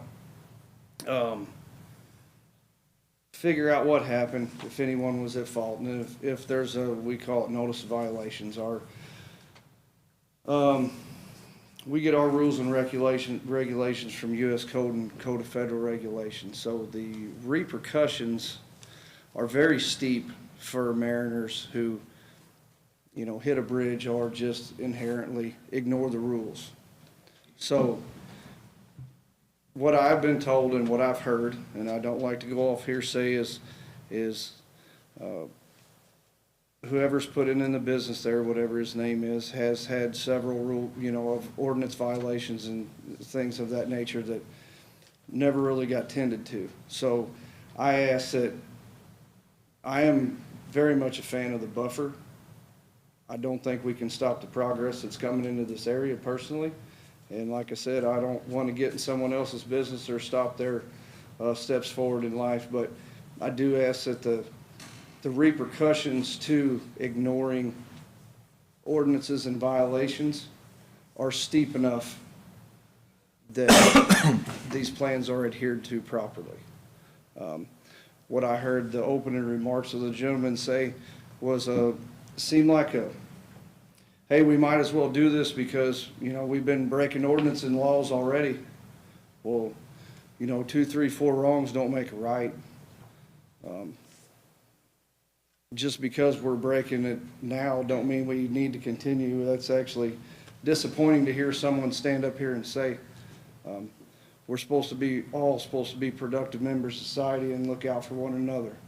I've been in the military population for close to 3 decades, and I know what it's like to look out for people. And I ask that whoever's building this business looks out for the people in this neighborhood and their property values, and just want to get along. But I do ask that, like I said, the repercussions of not adhering to the proposed plan be stiff enough that they need to be adhered to, I guess, for the lack of a better term. So, thank you. And Mr. Langford, I know you said your information was hearsay, but I didn't know what violations there were. I haven't heard, there wasn't any information about violations in the past. Or, I guess, what is it, the lot was supposed to be paved or something for heavy equipment and stuff like that. You know, we have, I guess it's my nature to hear that if I'm hearing someone speak for whoever's building the business and saying, hey, well, we got other businesses, they don't exactly live up to the standards, or they don't do this or that. So that's telling me that somewhere along some lines, they weren't adhering to all the rules and regulations, right? And what I do in my work, it's always like that, and it's just penalties and repercussions involved in that. You know, when I deal with the mariners on the river, their Coast Guard credential, that's what we use. If you want to do this, most of the time it's someone abusing drugs, which is totally different than what we're talking here now. If you want to abuse the drugs, we take your credential. You don't get to drive commercial vessels on the river or the oceans anymore, you know. And all I'm saying is that if there's some violation, it's not before this planning commission right now, so, I mean, I don't know anything about it, and I don't have anything to base where's the our decision off repercussions of. if the buffer's not adhered to, I guess is what I'm getting at, right? That would be, yeah, the planning department. Or, so if the buffer's not adhered to kind of protect us, are they steep enough to keep the buffer there, the repercussions, right? That makes sense.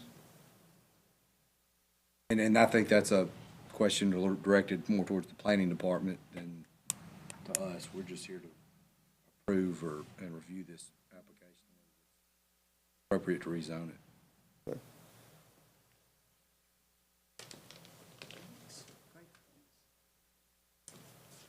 My name is Reba Wright, and I live on Agnes Cove. I can see all of the property that you're talking about, and I've had the opportunity to talk with Attorney Redden regarding this property and the projection of what it was going to be after it went to the engineer, which was going to be 50 feet from the center of Wooten, plus another 30 was our conversation. So that should salvage some large trees in that area. And so that was, I couldn't understand when he was talking as to what his projection of that was after the engineer completed with that. So that would be something we don't, of course, a lot of us do not ever want to see the trees downed, but we certainly don't want to end up being part of an equipment atmosphere when you drive into our neighborhood. And there would not be any way to not see that. So we also haven't talked about with the highway patrol.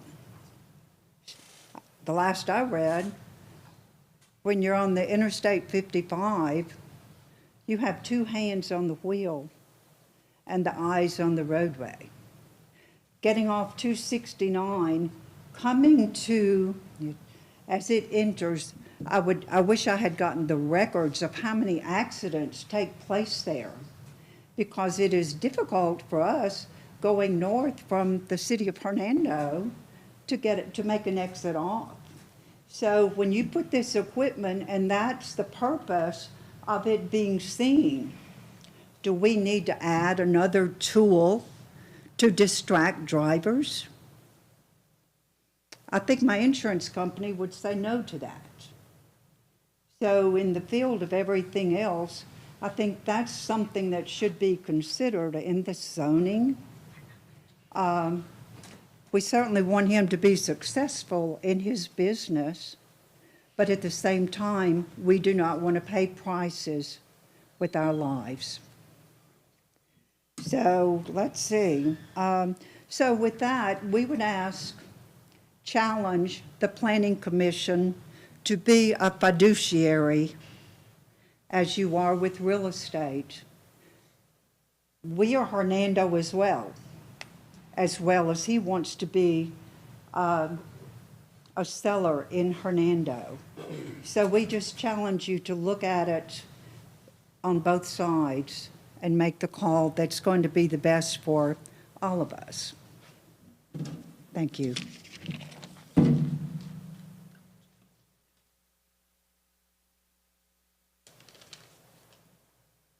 Anyone else for or against this item?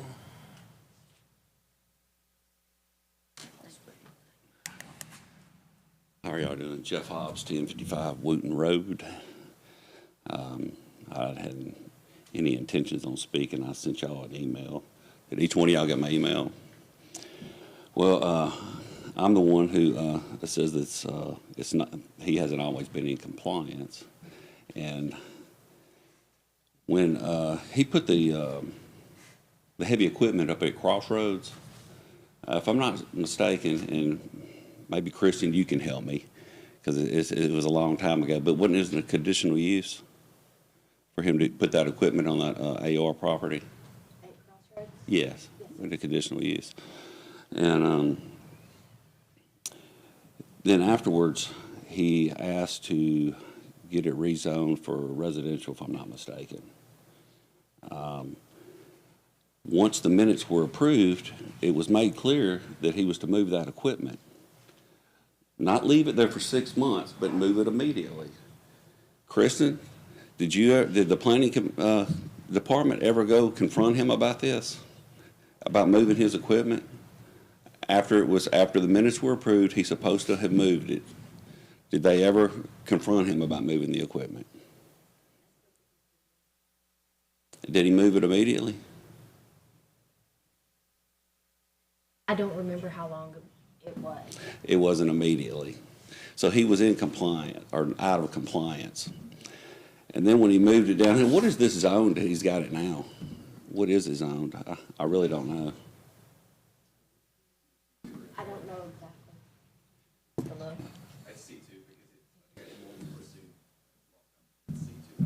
Did he get a variance or a conditional use or anything where he didn't have to pave it or well, isn't that out of compliance?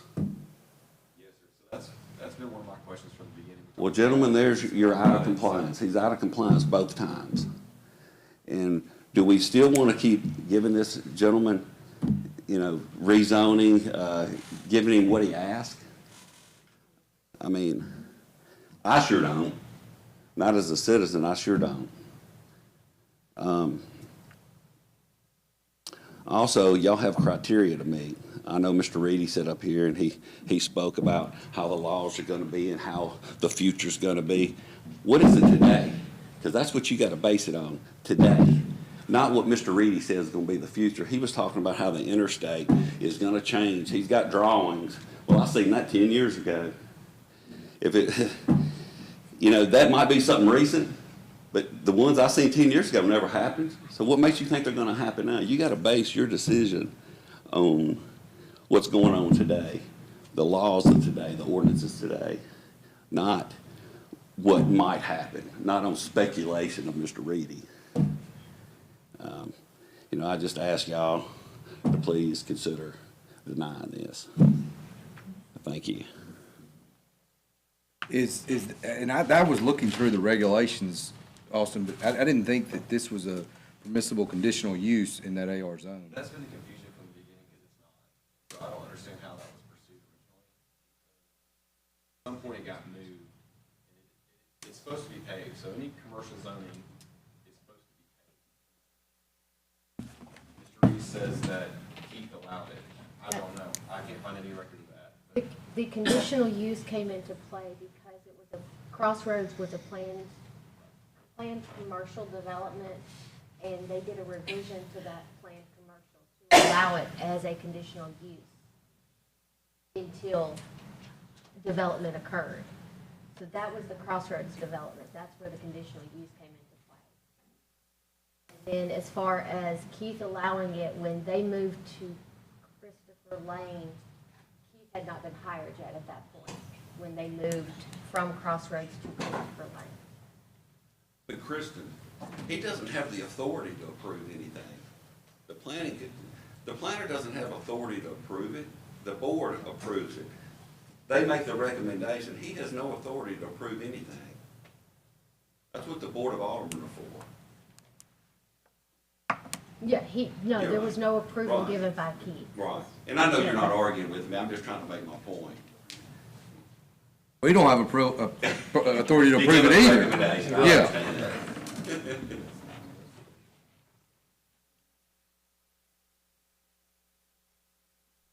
Is there a rebuttal for the applicant?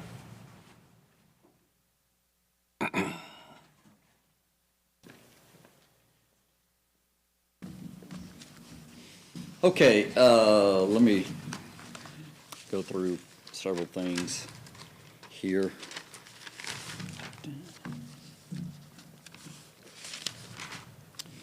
So, I've just been trying to talk to Cal, because Cal, I guess it's a confused situation about having the approval for the previous business, because we started crossing the talk about what was at Crossroads area and then what was at Christopher Lane, right? And maybe you know, or you can recall, some you could recall and some you couldn't recall.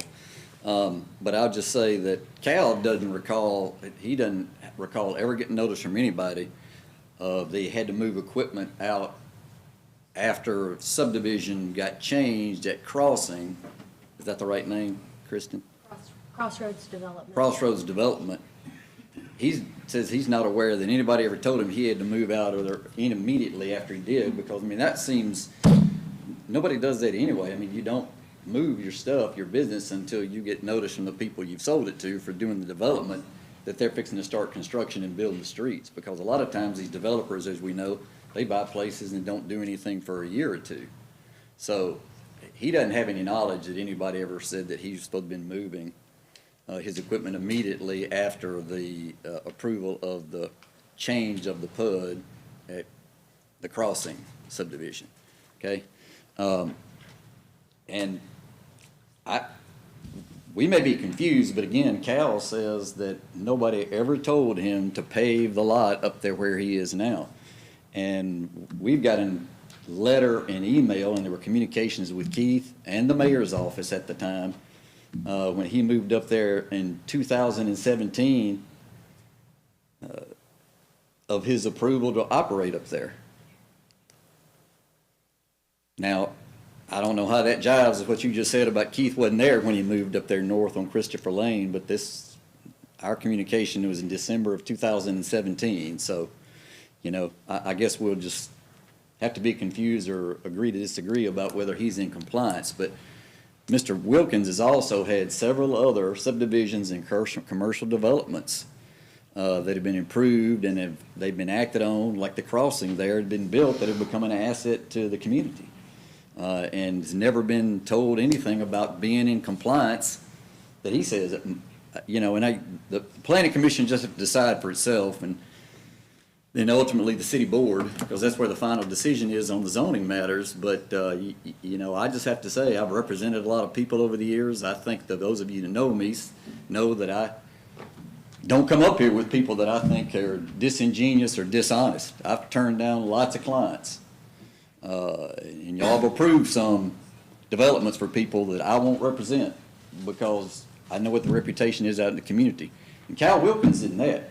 I've never heard anybody say that Cal would tell them tonight. I've never heard anybody say that they thought Cal Wilkins had done anything wrong in this community, hadn't complied with any rules, and hadn't done bent over backwards trying to make all his neighbors happy as he could possibly be on anything he's done.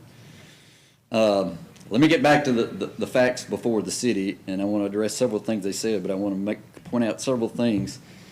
Again, they expanded the C-store just east of us, which is only 3,000 feet away from Wooten Drive.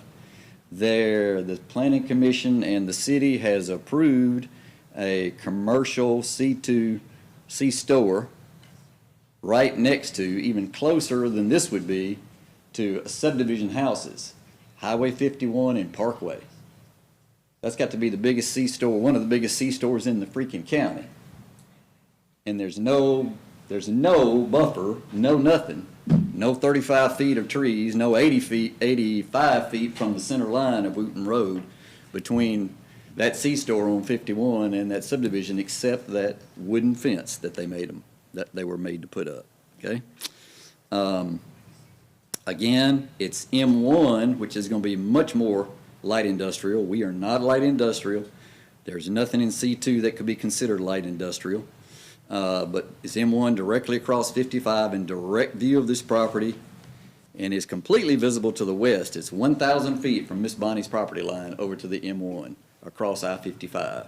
And I know this nice lady here said that you can't see it in the summertime, but in the fall, late fall, all winter, and spring, right now, it's wide open, completely viewed. Okay. I just asked the Planning Commission to take note for yourselves when foliage is off plants and trees in this part of Mississippi. With it being AR right now, just let me point out, I know y'all can all read and you know, and like Mr. Ashworth, he's been up here longer than I have. He's got more experience than I have, but in AR right now, without objection, Cal could go in there and build a church, a country club, a school, a cannabis research or testing facility, a public service facility. With a conditional use, he could go in and build a daycare center, a hospital, a nursing home, a cemetery, a swimming pool or tennis courts with lights for night use, a golf course, a nursery and a greenhouse, most of which would be more intrusive than what we're going to do on a lot, flatten the lot to sell small used farm equipment. The neighbors, when the foliage is off, now have a direct view of the junky Jimmy Gray facility, less than 500 feet from Miss Bonnie's house and 350 feet from Wooten Drive directly across our property. We plan on planning a screening, which means those who now look at Jimmy Gray's junk during the defoliated months will have a better view outside their house after we do that screening planting. And again, and I'm going to get to this because of something the gentleman from the Coast Guard, is he still here? Did he leave? Oh, there he is. Greatly, I just want to say before everything else, I greatly appreciate your service to the country. Thank you. That no farm equipment dealer in Hernando has been required to pave their lot. Not Wade, not Reliable, not us. We moved the existing business from the side of 55 just south of Green Tea to its current location after it was rezoned. We were told in our understanding, we were told by Mr. Briley that we'd do the same as we done on 51. We were given our business license, and again, I don't know how the planning department would have given us a business license if the planning department didn't believe we were in compliance. We remain the only used farm equipment dealer in this area. To lose this source of used agricultural and small construction equipment would be a blow to the community and to the purchase system that allows local governments the ability to purchase needed equipment at greatly reduced prices, and would ignore the basic true fact that in the southern and western part of this county, we still remain agriculture and construction-based economy. I would also like to point out the objectors, I believe I'm right on this. Now, I'm 66 now, and I can sometimes get my years mixed up. But and I'm going to get to something else on that in a minute, but I believe I can say, I believe that I'm correct, that when those houses were all built on Wooten Drive, or most of them, Jimmy Gray Chevrolet was next door, and Country Ford was across the street. What we know is the defunct marina, that was Country Ford.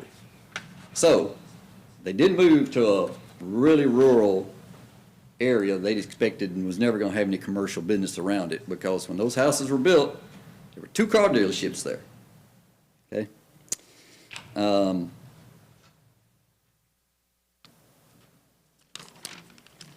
Miss Bonnie, so we are not cleaning her property line. The creeks that she mentioned, they are protected. We won't be disturbing the creek. Property is desirable for our business because, again, what we're selling is visible from I-55. That's the whole purpose. It adjoins commercial property. And we believe that we actually make it all that less visible from Wooten Drive with the planting we're going to do. And if they want a fence built on their property line, we can build a fence too.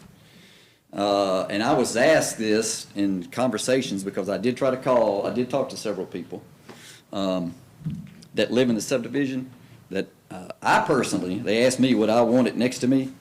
And I started out by telling the story I tell a lot of times, and Chairman Hawkins knows this because he's been here as long as I have. His family's been here as long as my family. I don't want any of it here, and I don't want any of these folks here, right? Because that was my family's property. And when I was a kid, I could go up with a bird dog and go everywhere because I was George Banks' grandson. And that was all Banks and Boone property, every bit of it. But that is not realistic. The same reasons that our family came here, and it's all developed and the population is boomed, is the same reason they came here, right? And we can't shut the door behind us. And when your population booms, commercial development's coming with you. And this is an interstate corridor. It's on the plan for an interstate intersection development for the county and for MDOT.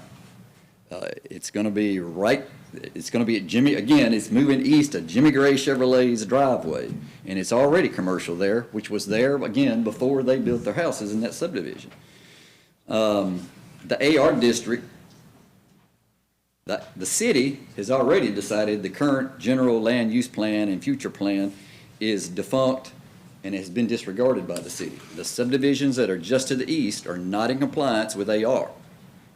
The commercial development that's all been allowed is not in compliance with AR, so it's recognizable. And again, I know, I'll get to something that the Honorable Coast Guard member said in a minute. I'll get to that when Mr. Bearden,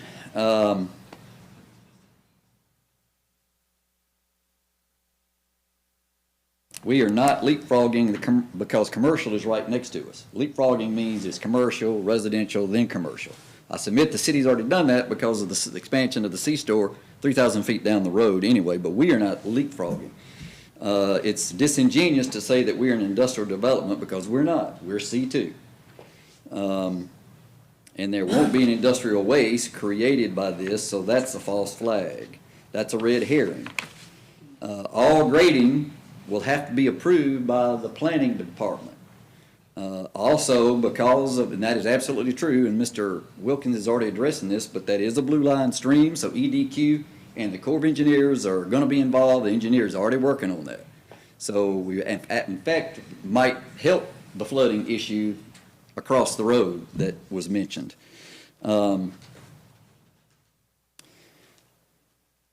And as, again, one more point as to the general plan that's in place right now that has already been disregarded by the city. The McAvell and 269, both were not there when that current development plan was adopted. Okay. And going on with other comments, so Cal Wilkins is also constituent in Hernando. He owns property in Hernando. I think where he lives is that he's living in the city of Hernando, and where his new house is going out there is in the city of Hernando. So he's a constituent too. And Ms. Wooten, Ms. Christie mentioned that, would you want this next to you? And so I get that, I understand that.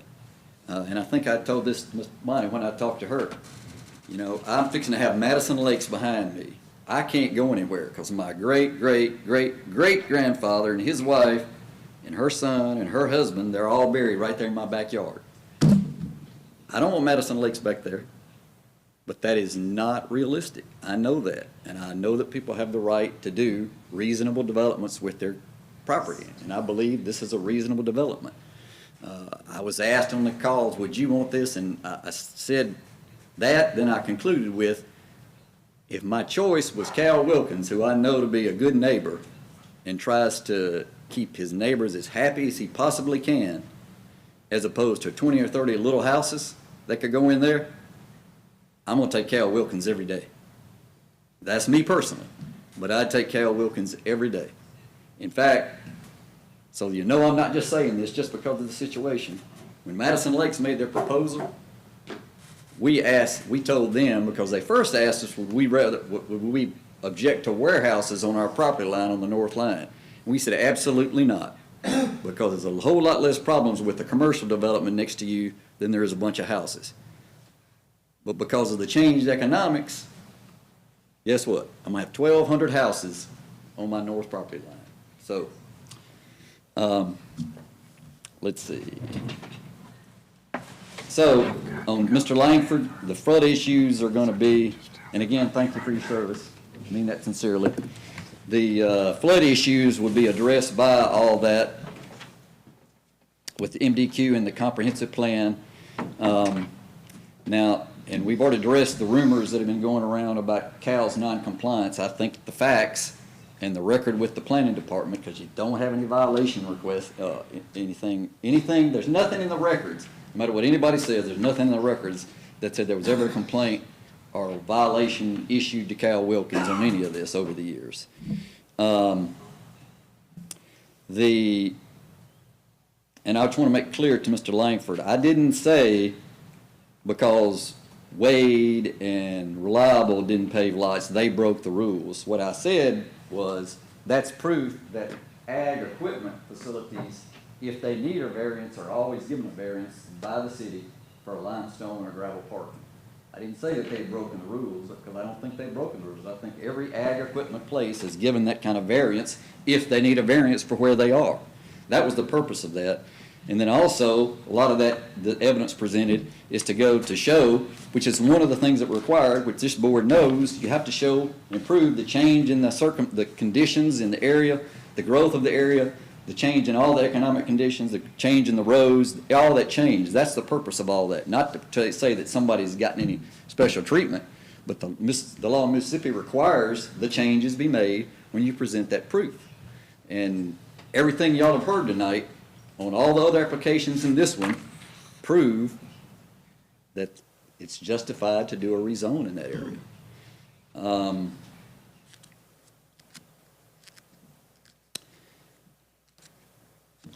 The bottom line is that we all don't want changes, and we don't want the property next to us to develop. But that's just not realistic in DeSoto County. Mr. Wilkins has been a great neighbor to everybody he's had. He's contributed to the city. He's paid over $250,000 in sales tax off that business since 2017. Until he sold it, he had paid $15,000, over $15,000 in property tax to the city. He's paid, since 2017, over $100,000 in inventory tax to the city, and he's paid over $6,500 in business license. So the city doesn't continue giving business license to people that cause problems, as has been said by rumors here.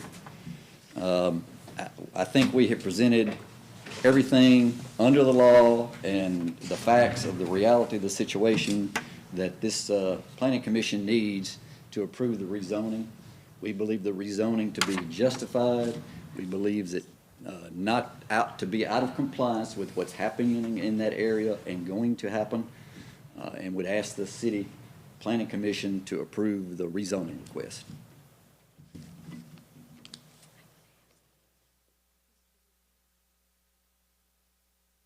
We got to address us. You didn't Well, address- ma'am, we got to address us. I'm sorry. He didn't address the sewer issue.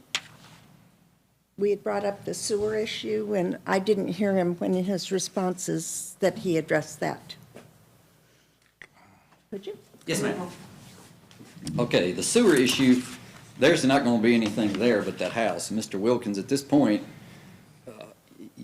I assume that the neighbors would prefer that house to stay there and opposed to being torn down and some new building put. But he was just going to use, Mr. Wilkins' intent is to use that house as his sales office. That's it. So there would be no need for any sewer on the property because there's not gonna be any increase in usage. He has less than 10 cars a day coming in and out of his lot right now. So He's- it's not a requirement of C2? I'm sorry. He's going to, the only entrance is gonna be off Pleasant Hill Road. There'll be no entrance, nothing's changed, no disturbance at all. Again, 50 feet from the center line of Wooten Road, plus 35 feet. No disturbance at all in there, and we'll plant the screen and build a fence if you want it, but no entrances off there. We'll do the planting, all the entrance off Pleasant Hill Road, no requirements. I don't, unless the planning department wants it, but I mean, I can't imagine why they would want to bear the extra burden on the city utility system for sewer and all that, because there's gonna be nothing there but that house. And there's not a lot of people in it. Like I said, he has less than 10 cars a day with employees, and with, people coming in and out. And he's got, because this is considered too, economic impact is considered to the city. There are 5 non-family employees that work up there with an annual payroll of $375,000. So, can just, okay, anything else I can answer? I'd like to emphasize a point. I'm also trying to get in the last word, so I apologize for carrying this on. I know you've probably made up your minds, but I just want to point out again that this looks a lot to me like an exploitive situation. Instead of selling his property and reinvesting in another commercial property that's already zoned, pre-developed, meeting whatever requirements the city has had, he's chosen to go in, and I guess I will continue to use the word exploit, to exploit purchasing residential property, which was a burden to the previous owners. I'm sure they feel like they got a good deal. I don't know for sure, but I think that, and now he's looking at having other people, the value of that property comes from somewhere. Some of it, the value is going to come from the businesses that's there, but some of the value is going to come from this neighborhood's aesthetics and property values. And there's lots of other places this man could take his very productive business and continue to contribute for the good to the city of Hernando, and I wish he would. Thank you. Gerald? One more second. I think the prosecution always used to go last. Okay, so just one thing about the exploit. This is clearly not exploitive because commercial development is everywhere up there. Right? Plus, I'll just, so the board will know, because I did the closings, I know, he bought this from the Talbots. They were partners with Coley Sanford. I think that's the right last name. You know, the Guarantee Bank. I think that's Coley's last name, I'm sorry. Again, 66, but anyway. They were partners on the property. He bought the Talbots' interest out. I'll point out that the Talbots are not here objecting, and they live on Wooten, down the end of Wooten Drive. And that sale occurred before the property across 55 was sold. So this is not exploitive. It wasn't done just for the purpose of this. It happened that he sold the property over there. He owns this property. It's visible from 55. It's ideal for this kind of commercial development. On this simple commercial development he wants to do. Thank you.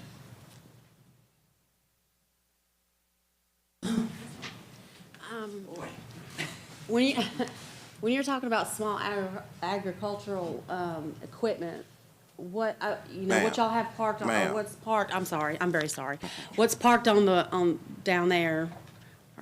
It doesn't look small to me. It's pretty big trucks and earth moving equipment, and it's not very small to me. So I just that's mine.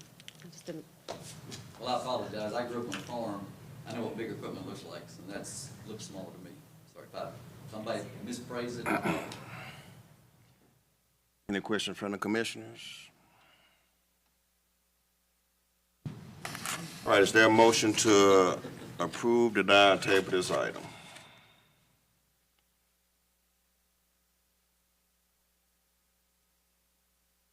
I'll make a motion to recommend approval to the Board of Aldermen of the rezoning requested by George Reedy representing Cal Wilkins, the owner, for a rezoning of an 8.7 acre parcel of land from its current zoning in the AR Agricultural Residential District to the C2 Highway Commercial District based upon 1, 2, and 3. Is there a second?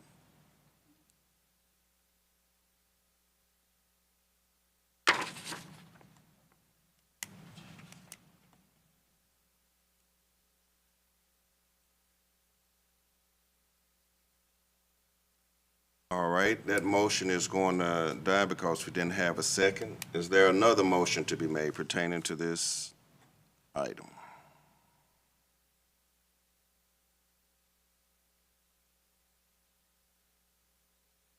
I make a motion to recommend denial to the Board of Aldermen of the rezoning request representing Cal Wilkins, the owner, for a rezoning of 8.7 acre parcel of land in its current zoning in the AR Agricultural Residential District to the C2 Commercial Highway District based upon 1, 2, and 3.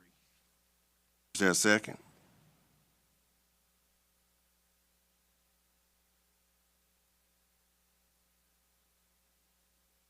I'll second.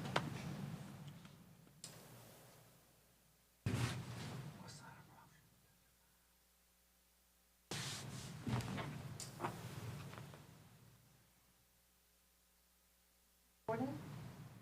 Nay. Commissioner Safley? Aye. Commissioner Ashworth? Aye. The motion to deny this item passed. And it would proceed on to a recommendation to the Board of Aldermen.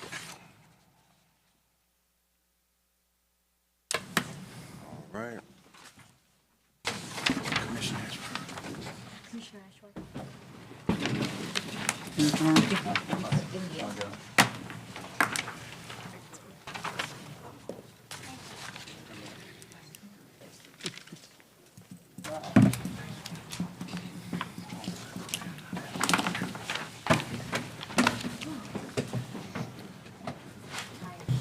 I need a bathroom break. Yeah, can we take a bathroom break? Oh, I guess we might as well. We're gonna take a 5-minute adjournment for people to hit the restroom. That was ridiculous. I completely agree. I started to stay out there with them.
This is PL 1706, Apollo Hemp variance request.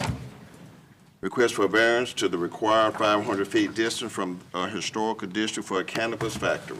The subject property is located on the east side of Highway 51 South, south of West Commerce Street, more specifically 2662 Highway 51 South in Section 13, Township 3, and Range 8. Jonathan Hooker, AERC, PLLC, representing Wolf Farms, the owner.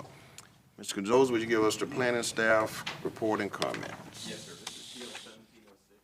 The request is for cannabis dispensary closer than the required 500 feet from a courthouse boundary. This is on 2662 Highway 51 South, just south of the town square.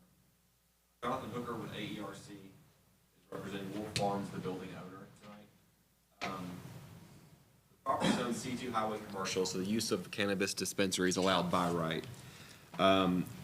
When we adopted our local regulations for cannabis dispensaries, the recommendation was to follow all state guidelines, and in addition to the state guidelines, to be at least 500 feet from the courthouse boundary, and that's measured parcel line to parcel line, and located outside the historic district. And so this facility is located outside of the historic district, but is just inside the 500-foot boundary from the courthouse square when you measure parcel line to parcel line. In the discussion criteria of the staff report, the 4 criteria for variance approval are special conditions and circumstances that are peculiar to this land, structure, or building involved. The literal enforcement of the provisions of these standards would deprive the applicant of rights commonly enjoyed by other properties. Special conditions and circumstances don't result in the actions of the applicant, and granting this variance wouldn't confer any special privilege on this applicant that would be denied by others. In the staff report, I've included a zoning map, a site map, and a location map, and then the applicant did provide radius rings around the facility in relationship to the parcel line of the courthouse. And so the way the ordinance reads is that the 500 feet is measured parcel line to parcel line, and with this cannabis dispensary being located in a strip center, it's a bit odd because the actual dispensary is over 500 feet, but the way the ordinance reads is parcel line to parcel line, and when you measure it that way, you come up with a 414 feet, roughly, excuse me, about a 500 feet exactly measure. And so he's applied for variance for the 500 feet because of this. In addition to the 500-foot rule, there's a hour of operation ordinance in place from 9 a.m. to 9 p.m., and they're not requesting a variance from that. And so the distance requirement's what they're asking a variance from. And so that map and the third to last page of your staff report gives you a good idea of exactly where and how this is being requested. I'm available if you have any questions, and Jonathan Hooker with AERC representing the applicant is available as well. Question for Mr. Cordos? Would the applicant please come forward and state your name and address in its entirety?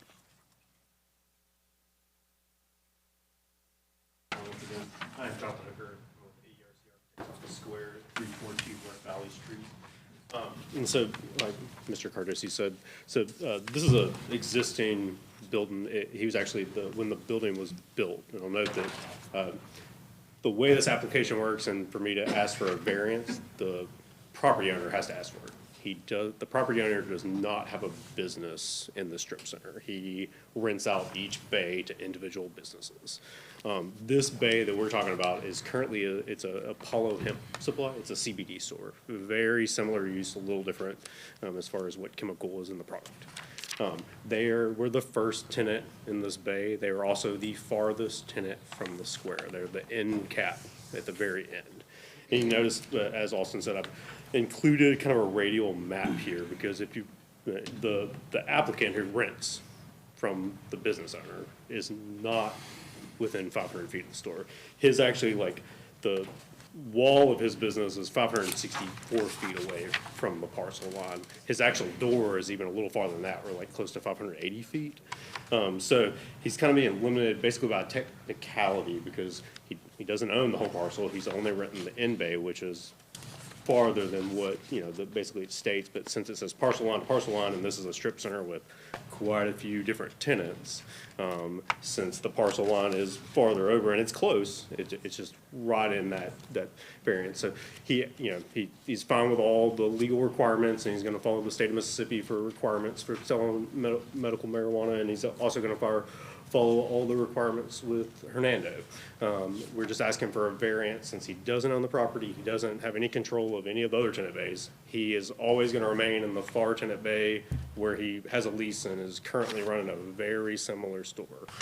He's just asking for an exception here or variance. So we do ask that you approve this just because it's causing a hardship to him because of, he doesn't own the whole thing, and there's not a lot of other options in the area, and this is the business he sought out to do. So I'd be happy to answer any questions or anything that anyone has.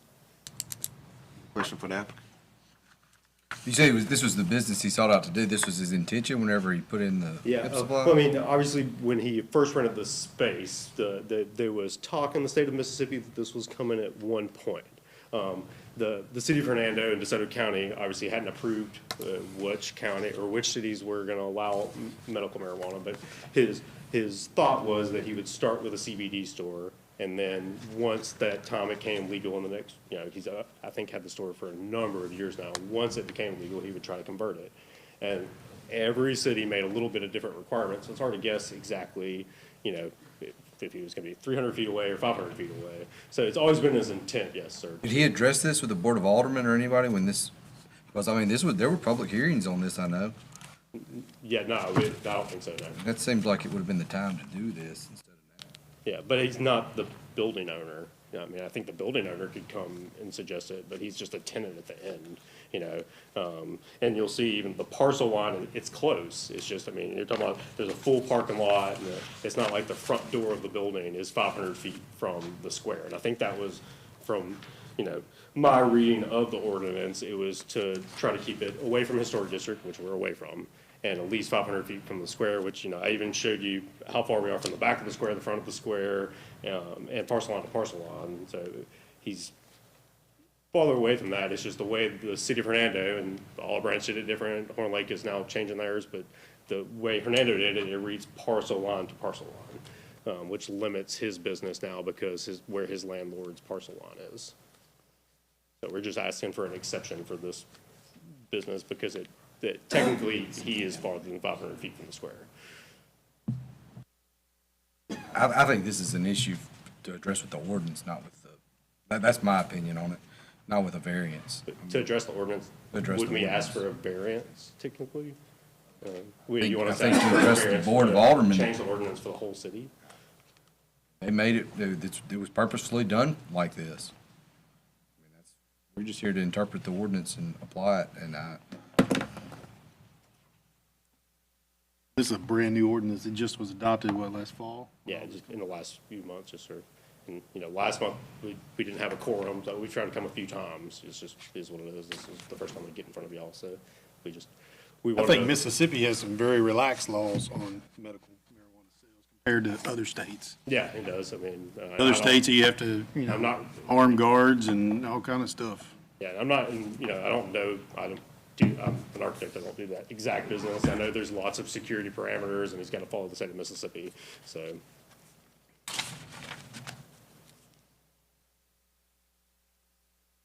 yeah, my point was, I think it's an ordinance issue, not a variance issue. Yes, sir. Yeah, I got you. I understand.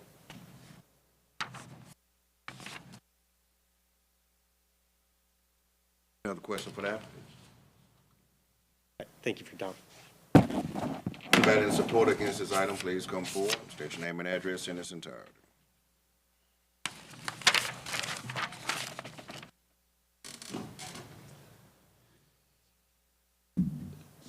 Jeff Hobbs, 1055 Wooten Road, Nesbit. You were stating that it's an ordinance issue. It is an ordinance issue, but that's why you have a variance, to make a variance on the ordinance. If you look at it, it's really a technicality because you've got a large building that's got bays in it, and he really leases just the parking lot right in front of his bay, not the parking lots on the other side. So really, it's just a technicality, and he's asking for a variance. so that he can, it's really 500 feet from the property that he leases to the courthouse property line. That's all I got to say. Thank you.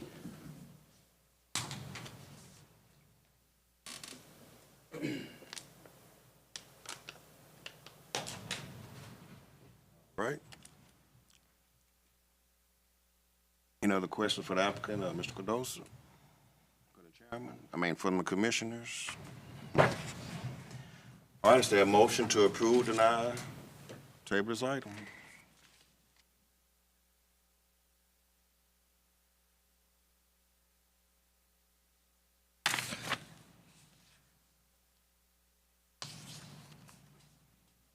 I'll make a motion to deny variance request by Jonathan Hooker, AERC PLLC, representing Wolf Farms, the owner, for a cannabis dispensary to be closer than the required 500 feet distance from the courthouse. The subject property is located on the east side of Highway 51 South, south of West Commerce Street, more specifically 2662 Highway 51 South, in sections 13, Township 3, and Range 8. A, B, C, and D. Is there a second? Second. Commissioner Clark? Nay. Commissioner Jordan? Aye. Commissioner Safley? Nay. Commissioner Mack? Aye. Commissioner Ashworth? Aye. Commissioner Skeen? Nay. Commissioner Hawkins?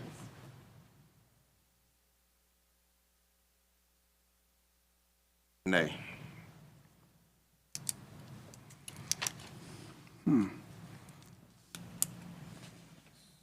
So Had to be a new motion. the motion to deny this item failed.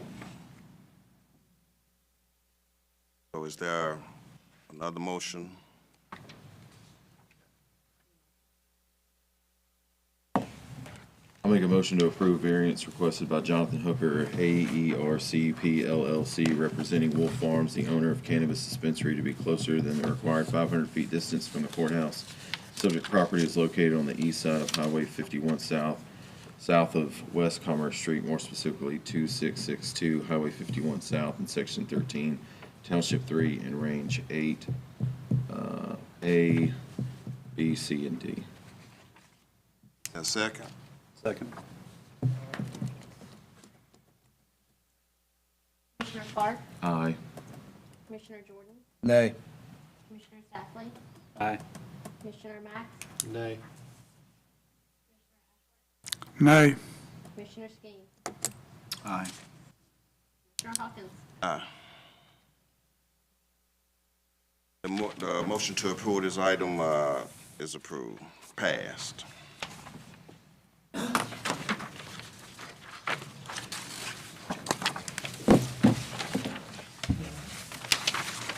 That didn't take too long.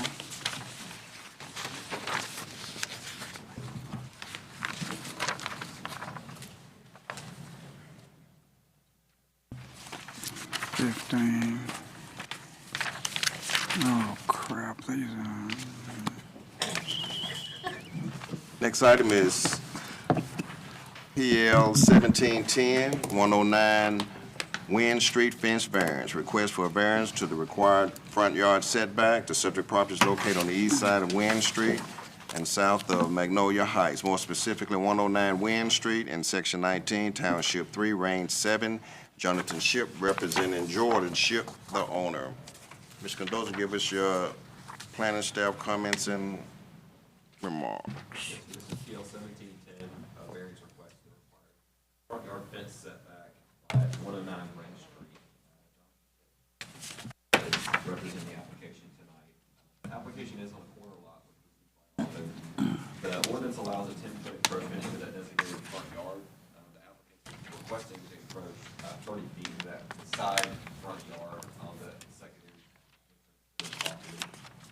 The discussion criteria is the same as my previous application for 1, 2, 3, and 4 criteria for variance. We did include some pictures of the fence. The fence was from the previous property owner, from my understanding.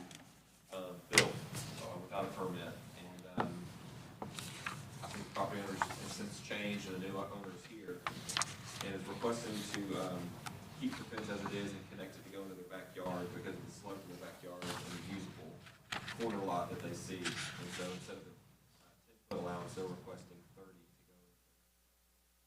I did include a location and site map, and so as you can see, there is a ditch on the rear part of the property, and it says located second entrance to Magnolia Heights Drive subdivision, and so typically what would be a neighbor to their eastern boundary line is common open space to that subdivision in the ditch.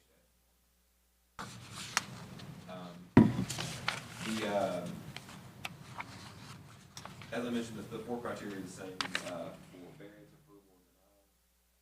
Tip is here tonight. Any questions? And I'm available as well. Question, Mr. Cardoso. Would the applicant please come forward and state your name and address in its entirety?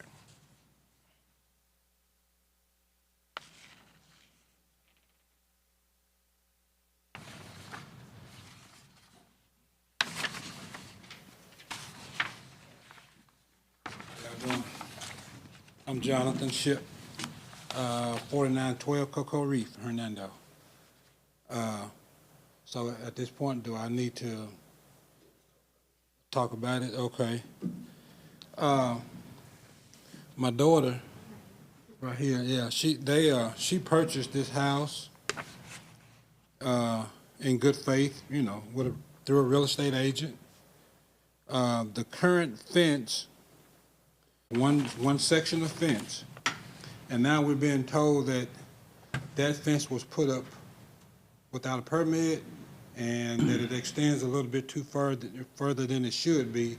Well, her real estate agent didn't tell her that, the homeowners didn't tell her that, and I think they purposely didn't tell her that. It's a little dilapidated, need to be, you know, taken down and put up right. And, you know, once we found out that the fence was put up wrong, it was after she had closed on the house. She didn't want to raise a whole lot of cane about, well, y'all didn't tell me this and y'all didn't tell me that and so forth. She just figured Daddy was gonna fix it, you know. And here we are trying to fix the fence to where it would be a nice backyard. Right now, it's just pretty much no backyard, no privacy.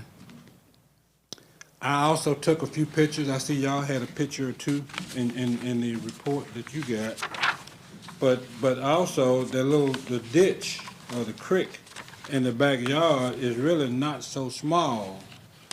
I took that picture after it rained, and it's quite a bit of water runs through that ditch. She has a 14-month-old, and the very back of this of the house, of the yard, needs a new fence put up, and that's where the green is indicated on that little hand, that hand drawing that I drew there. It don't look all that well, but it's sufficient. But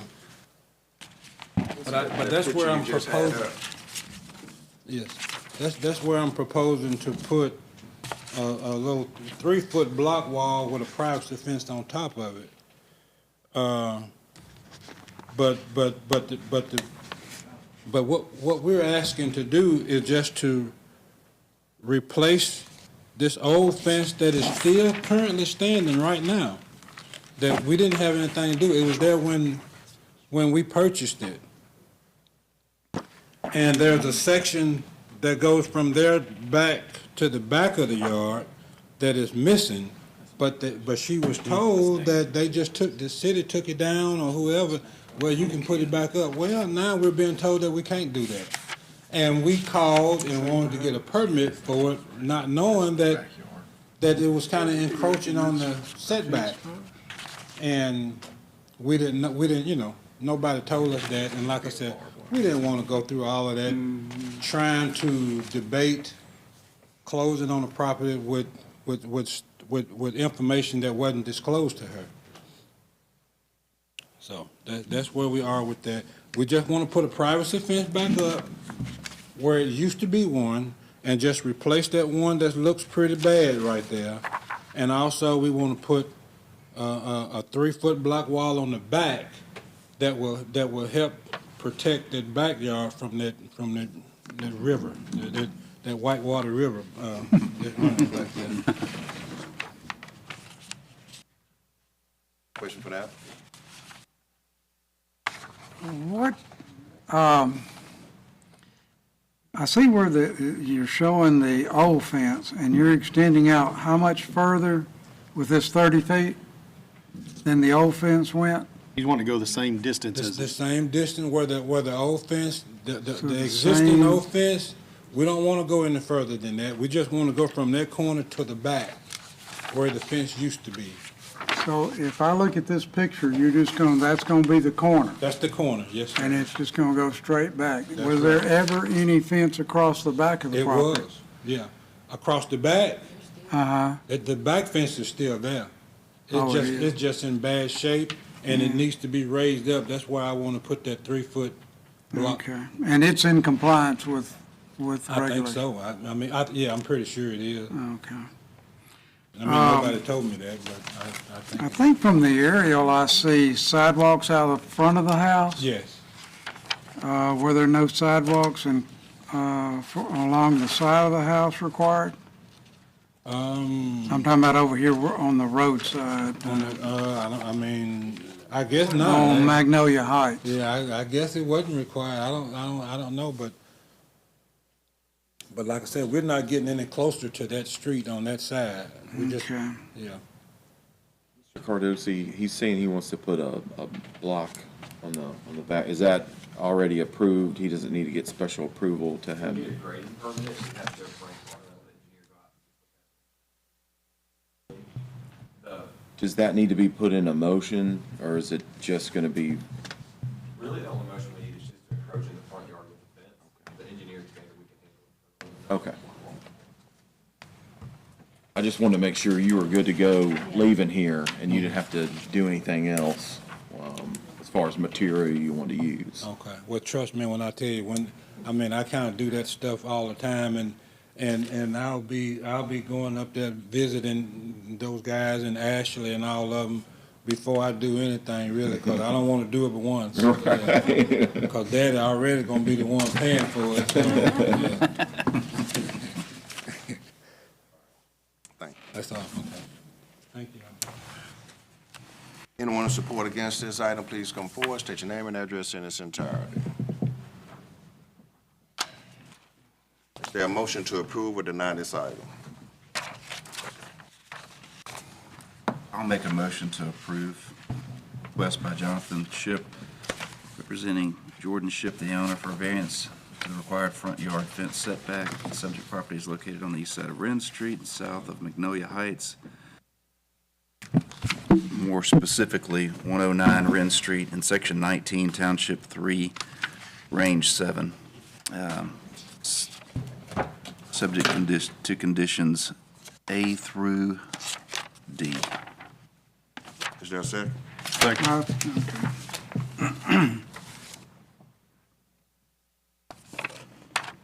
Commissioner Clark? Aye. Commissioner Jordan? Aye. Commissioner Safley? Aye. Commissioner Mack? Aye. Commissioner Ashford? Aye. Commissioner Skeen? Aye. The motion to approve this item passes.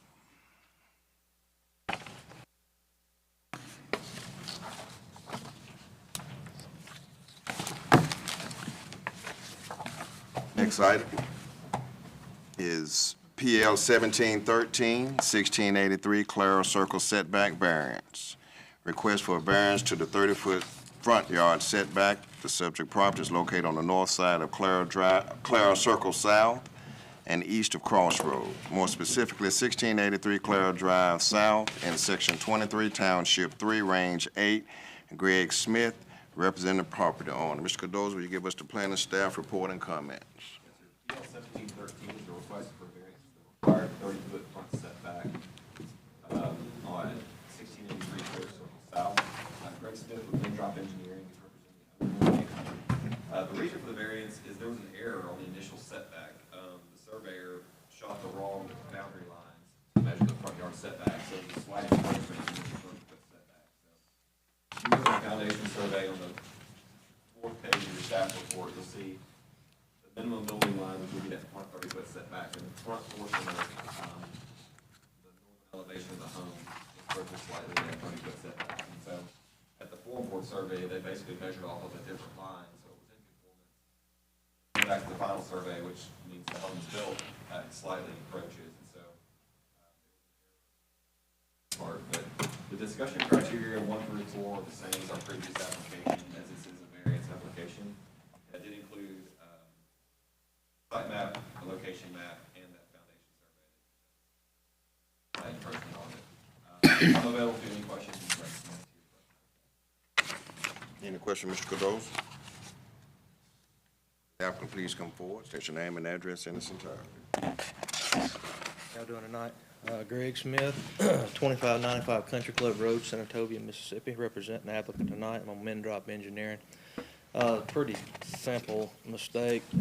Surveyors marked their curb marks. We put marks on the curb to indicate where the property line, the extension of the property line is, and the builder took that to be the property line, so he pulled off the curb what he thought would be plenty of distance to be off of the right-of-way, but it was not the right-of-way, it was the curb line. So that made him be about 3 foot, 8 inches inside the setback that's there.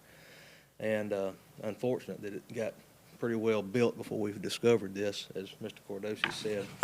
So we just asking for a variance tonight on that. And I've went back and looked at it. Usually setbacks are there because of sight distance issues for roads and cars and whatnot.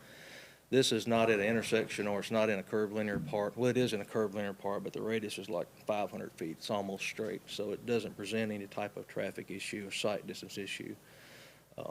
And it was not a result. It's not for economic considerations, because it really doesn't benefit the builder or the developer to be any closer to the road than the setback. The house value is still the same. Didn't hurt or help him. And if you want me to, I can touch on any of these other questions there, but they're all in your report. And if you have any questions about it, I'd be glad to answer them. Question for the applicant? Thank you. Anyone in support or against this item, please come forward, state your name and address in its entirety. Is there a motion to approve or deny this item? I'll make a motion to approve a request by Greg Smith, Mendrop Engineering, representing for a variance to the 30-foot front yard setback. Subject property is located on the north side of Clare Circle South and east of Crossroad, more specifically 1683 Clare Circle South, Section 23, Township 3 South, Range 8 West. Subject to conditions A through D. Got a second? Second. Clark, Aye. Commissioner Jordan, Aye. Commissioner Safley, Aye. Commissioner Mack, Aye. Commissioner Ashworth, Aye. Commissioner Skeen. Aye. Motion to approve this item passes. The next item is PL 1718, Creek Haven Fence Variance. Request for a variance for the required front yard fence setback. The subject property is located on the west side of Creek Haven Drive, north of Clara Circle, more specifically known as 1722 Creek Haven Drive in Section 23, Township 3, Range 8. Craig Manning, representing the owner of the property. Mr. Cados, would you give us the planning staff report and comments? Yes, sir. This is PL 1718. Variance request to the required front yard fence setback at 1722 Creek Haven. Craig Manning's representing the owner of the property tonight for the request. And this is similar to the application before last. The ordinance does allow a 10-foot encroachment into the front yard, which in this case is a corner lot, so there are 2 front yards. The applicant's requesting to go 17 and a half feet into this required front yard rather than the allowed 10. With this 17-foot, roughly and a half foot encroachment off the house, it's still about 42 and a half feet from the sidewalk to the new fence. It's an odd-shaped corner lot.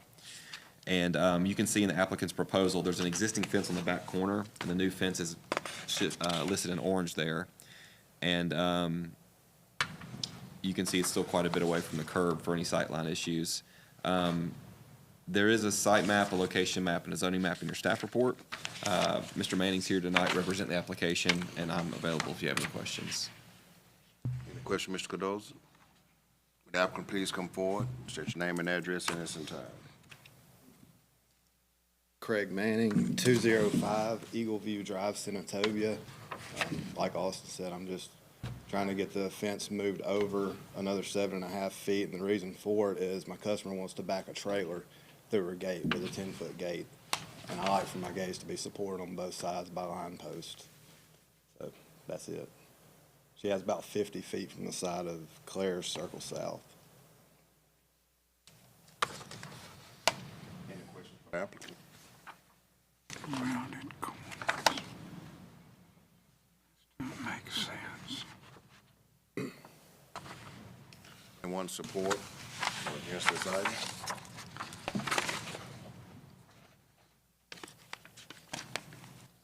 Is there a motion to approve or deny this item?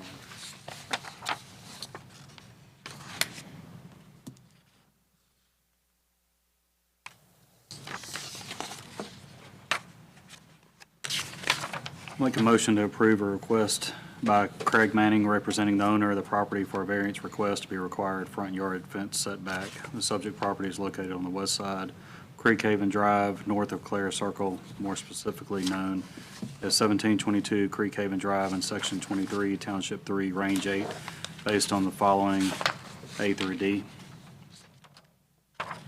Got a second? Second. Commissioner Clark, Aye. Commissioner Jordan, Aye. Commissioner Safley, Aye. Commissioner Mack, Commissioner Ashworth, Aye. Commissioner Skeen. Aye. Motion to approve this item passes. Next item is PL 1709 Grove Park Heights, first revision. And just for the record, I sent y'all an email earlier, but 1715 A to Z Designs variance request on Highway 51 was withdrawn, so I don't think there's anybody here, but just for the record. Request for a final plat revision of the Grove Park Heights Cemetery, well, subdivision, big difference. The subject property is located on the south side of Bahia Road, adjacent to the Grove Park subdivision in Section 7, Township 3, South, Range 7, West. Joe Frank Lauderdale, representing the applicant Michael Austin, owner of the property. Mr. Cardoza, give us your planning staff report and comments. Yes, sir. PL 1709, first revision for the final plat of Grove Park Heights subdivision, is originally drawn by Joe Frank Lauderdale from Mr. Michael Austin.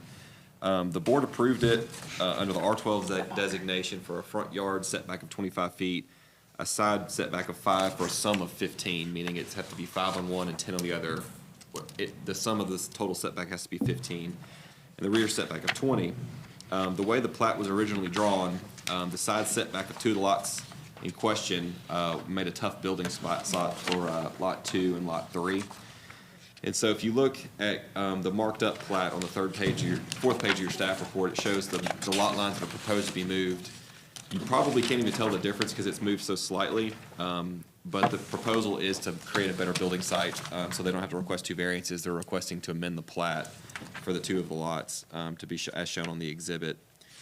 We did include the same conditions of subdivision approval that were previously recommended to match the covenants of the existing Grove Park subdivision and to meet all the front setbacks as prescribed by the zoning district. So a brief history of the site. This is the same site we zoned from office to residential about a year ago, and then we came in for the final plat. And so this request tonight is to move the lot lines of two of the lots to create better building sites. Joe Frank was supposed to be here. I don't know where he is, but if you have any questions, I can help answer them.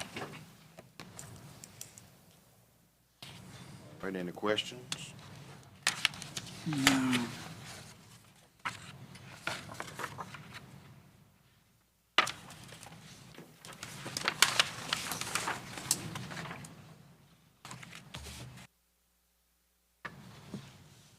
Anyone in support or against this item? All right, is there a motion? So lot one, I'm sorry, so I'm sitting there studying this. So lot one got smaller? Is that how it works? It says moved lot line. So that's the lots that were moved. So lot one got a bit smaller and lot three got a bit smaller. And so the original plat, you can see, is 21,398 square feet. It's now 20,000 square feet roughly. Lot three, 19,000, and it actually, excuse me, lot three. Lot three got 500, bigger, yeah, okay. All right, I was trying to figure that out, all right. So actually, all the lots, the smaller lots grew. That's right. So that's And the bigger probably a good lots thing. shrunk slightly. Okay.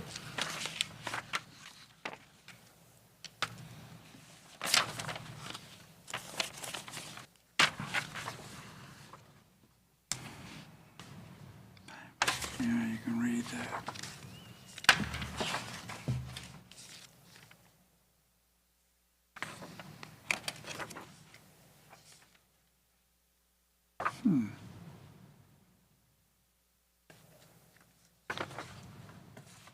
There a motion?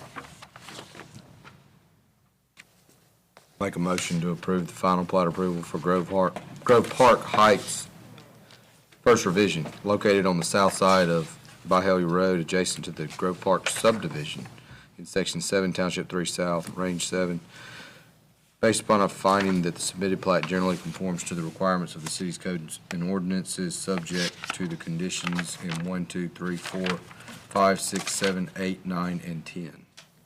There a second? Second. Commissioner Clark, Aye. Commissioner Jordan, Aye. Commissioner Safley, Aye. Commissioner Mack, Aye. Commissioner Ashworth, Aye. Commissioner Skeen. Aye. Motion to approve this item passes. Final item on the agenda is PL 1714, Wilkins subdivision. Request for final plat approval of one lot on 8.7 acres. The subject property is located on the south side of Pleasant Hill Road, west of Rudin Road, more specifically known as 111 Pleasant Hill Road in Section 30, Township 2, Range 7. George Reedy, representing the owner of the property. Mr. Cados, would you give us the planning staff report and comment? Mr. I'm Chairman. going to recuse myself as well. And Okay. I as well.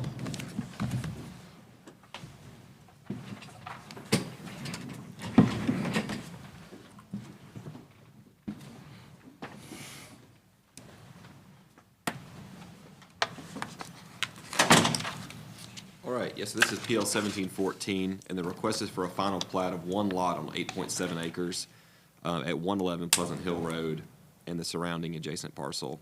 George Reed is representing the application tonight, and generally speaking, the request is to combine the lots from the C2 rezoning that was just denied, combine them into one. And so the lot's currently not platted and recorded, and the request is to combine the lots into one lot. This is currently zoned AR, pending a board approval or denial. It was, this front yard, side yard, rear yard setbacks you see in your staff report are for the AR district, and so it has not been included to be C2 because it's not yet. There is a 35-foot no-access buffer on the eastern and southern property line. This was added pending on the C2 application that was on the earlier part of the agenda. It was not required, but it is on the plat as presented tonight. It has your standard subdivision approval criteria 1 through 10 attached to the staff report. And so, generally speaking, this lot is to combine the existing lots out there into one. And so, Mr. Reed is here. If you have any questions, and I'm available as well. Any question, Mr. Cados? All right, would the applicant please come forward, state your name and address in its entirety.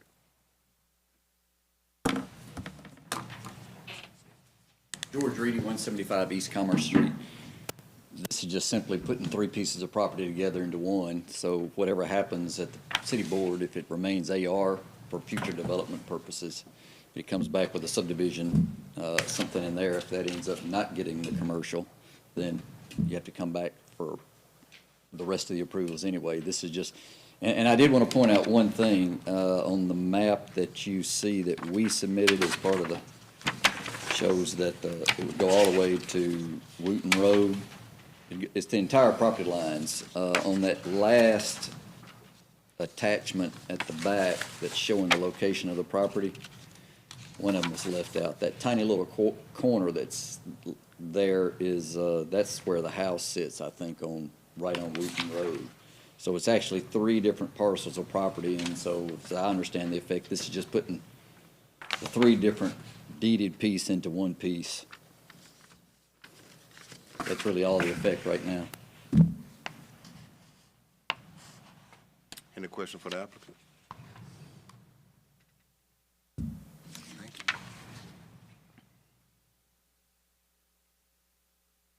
Anyone in support or against this item?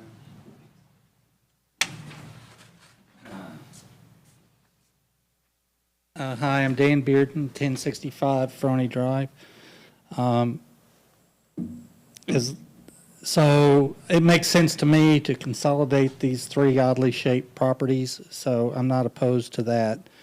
What concerns me is the additional language in the proposal, and I wish that you guys would consider appending that any further work on this property would be done in full recognition of the Code of Ordinances Appendix C design standards, which would be applicable. And note that these standards cannot be overridden by any alternative language in a developer submittal, even if the Planning Commission and the alderman approve the document. I have not gone through all 10 of those statements, looking for typos or anything like that, because I think it's unnecessary to have those in there. If they just want to consolidate it, they should have said one sentence, and I would have no problem with that. So, I think, are you referring to the 1 through 10? yeah. So that's just our standard city subdivision requirements that we do to safeguard ourselves, so that it basically says anything they do has to be to standards. Right, so you should have referenced the whole document, which is 50 pages or something, instead of putting in 10 points, I guess. Which document? There's a Code of Ordinances, Appendix C. Subdivision regulations? Yeah. That covers everything, as far as I can I mean, I presume that's what it's supposed to do.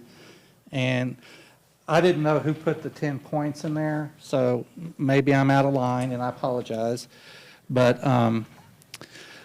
so on a previous activity where the alderman approved a certain project, the developer had put some language in there which was not compliant with the existing ordinances.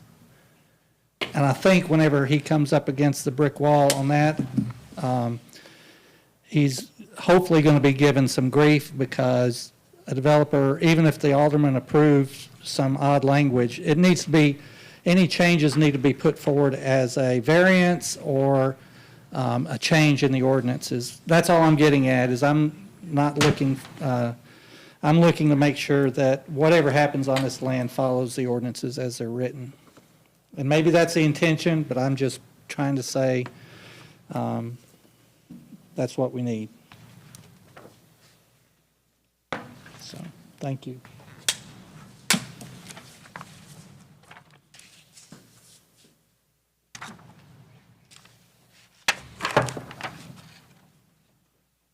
I'll just say on behalf of the applicant, that was required by the planning department. That's their standard language. And you certainly have, I'm sure y'all do too, have full faith in Mr. Cardozi enforcing the city regulations as supposed to be.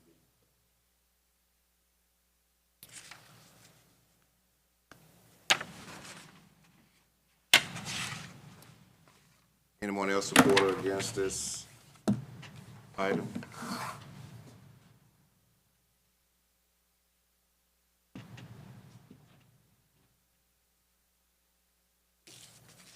All right. Any other questions for Mr. Cardozo or the applicant? Is there a motion? Make a motion to grant final plat approval to George Reedy, representing the owner of the property, for final plat of Wilkins subdivision. Request for final plat approval of one lot on 8.7 acres based upon a finding that the submitted plat generally conforms to the requirements of the city's codes and ordinances, subject to the following standard conditions, points 1 through 10. A second. Second.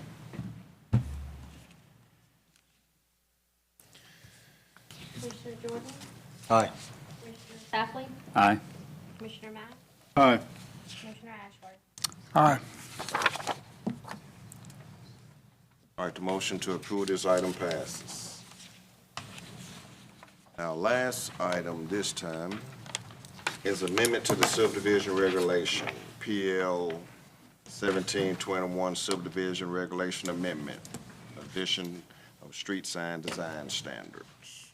Yes, sir. Do you want to grab the other two commissioners? I'm sorry. Oh, sure. Well, they Yeah, will really. watch. They ought to be coming in. They may have left. We knew you were cheating. It's not like you don't know what's going on. There's a delay. So our final item is PL 1721 subdivision regulation amendment, addition of street sign design standards. Those? Yes, sir. This application, on February 21st, the Board of Aldermen adopted uniform street sign designs, as shown on the second page of your staff report there. And so as a part of this incorporation, we need to put it in the subdivision regulations under our minimum standards of design. And so, under the subregs, the minimum required improvements under item K are street signs. I'm proposing to add the language about street signs shall be installed in accordance with the City of Hernando specifications as shown below, and I would incorporate that language into our subdivision regs to codify their adoption of what they think our street signs should look like into our subregs. And so, if approved, I'll take this to the Board of Aldermen, and we'll physically amend the subdivision regulations to require new development and existing developments for replacement of street signs to be in accordance with those designs. And so if you have any questions, please let me know.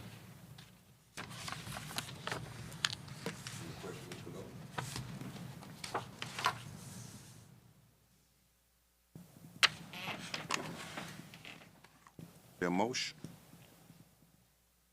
Move to recommend to the Board of Aldermen the approval of the text amendment to the zoning ordinance as presented, subject to staff comments. Second. Commissioner Clark? Aye. Commissioner Jordan? Aye. Commissioner Safley? Aye. Commissioner Max? Aye. Commissioner Ashworth? Aye. Commissioner Skeen? Aye. Motion to approve this item passed. Is there a motion to adjourn? Motion to adjourn.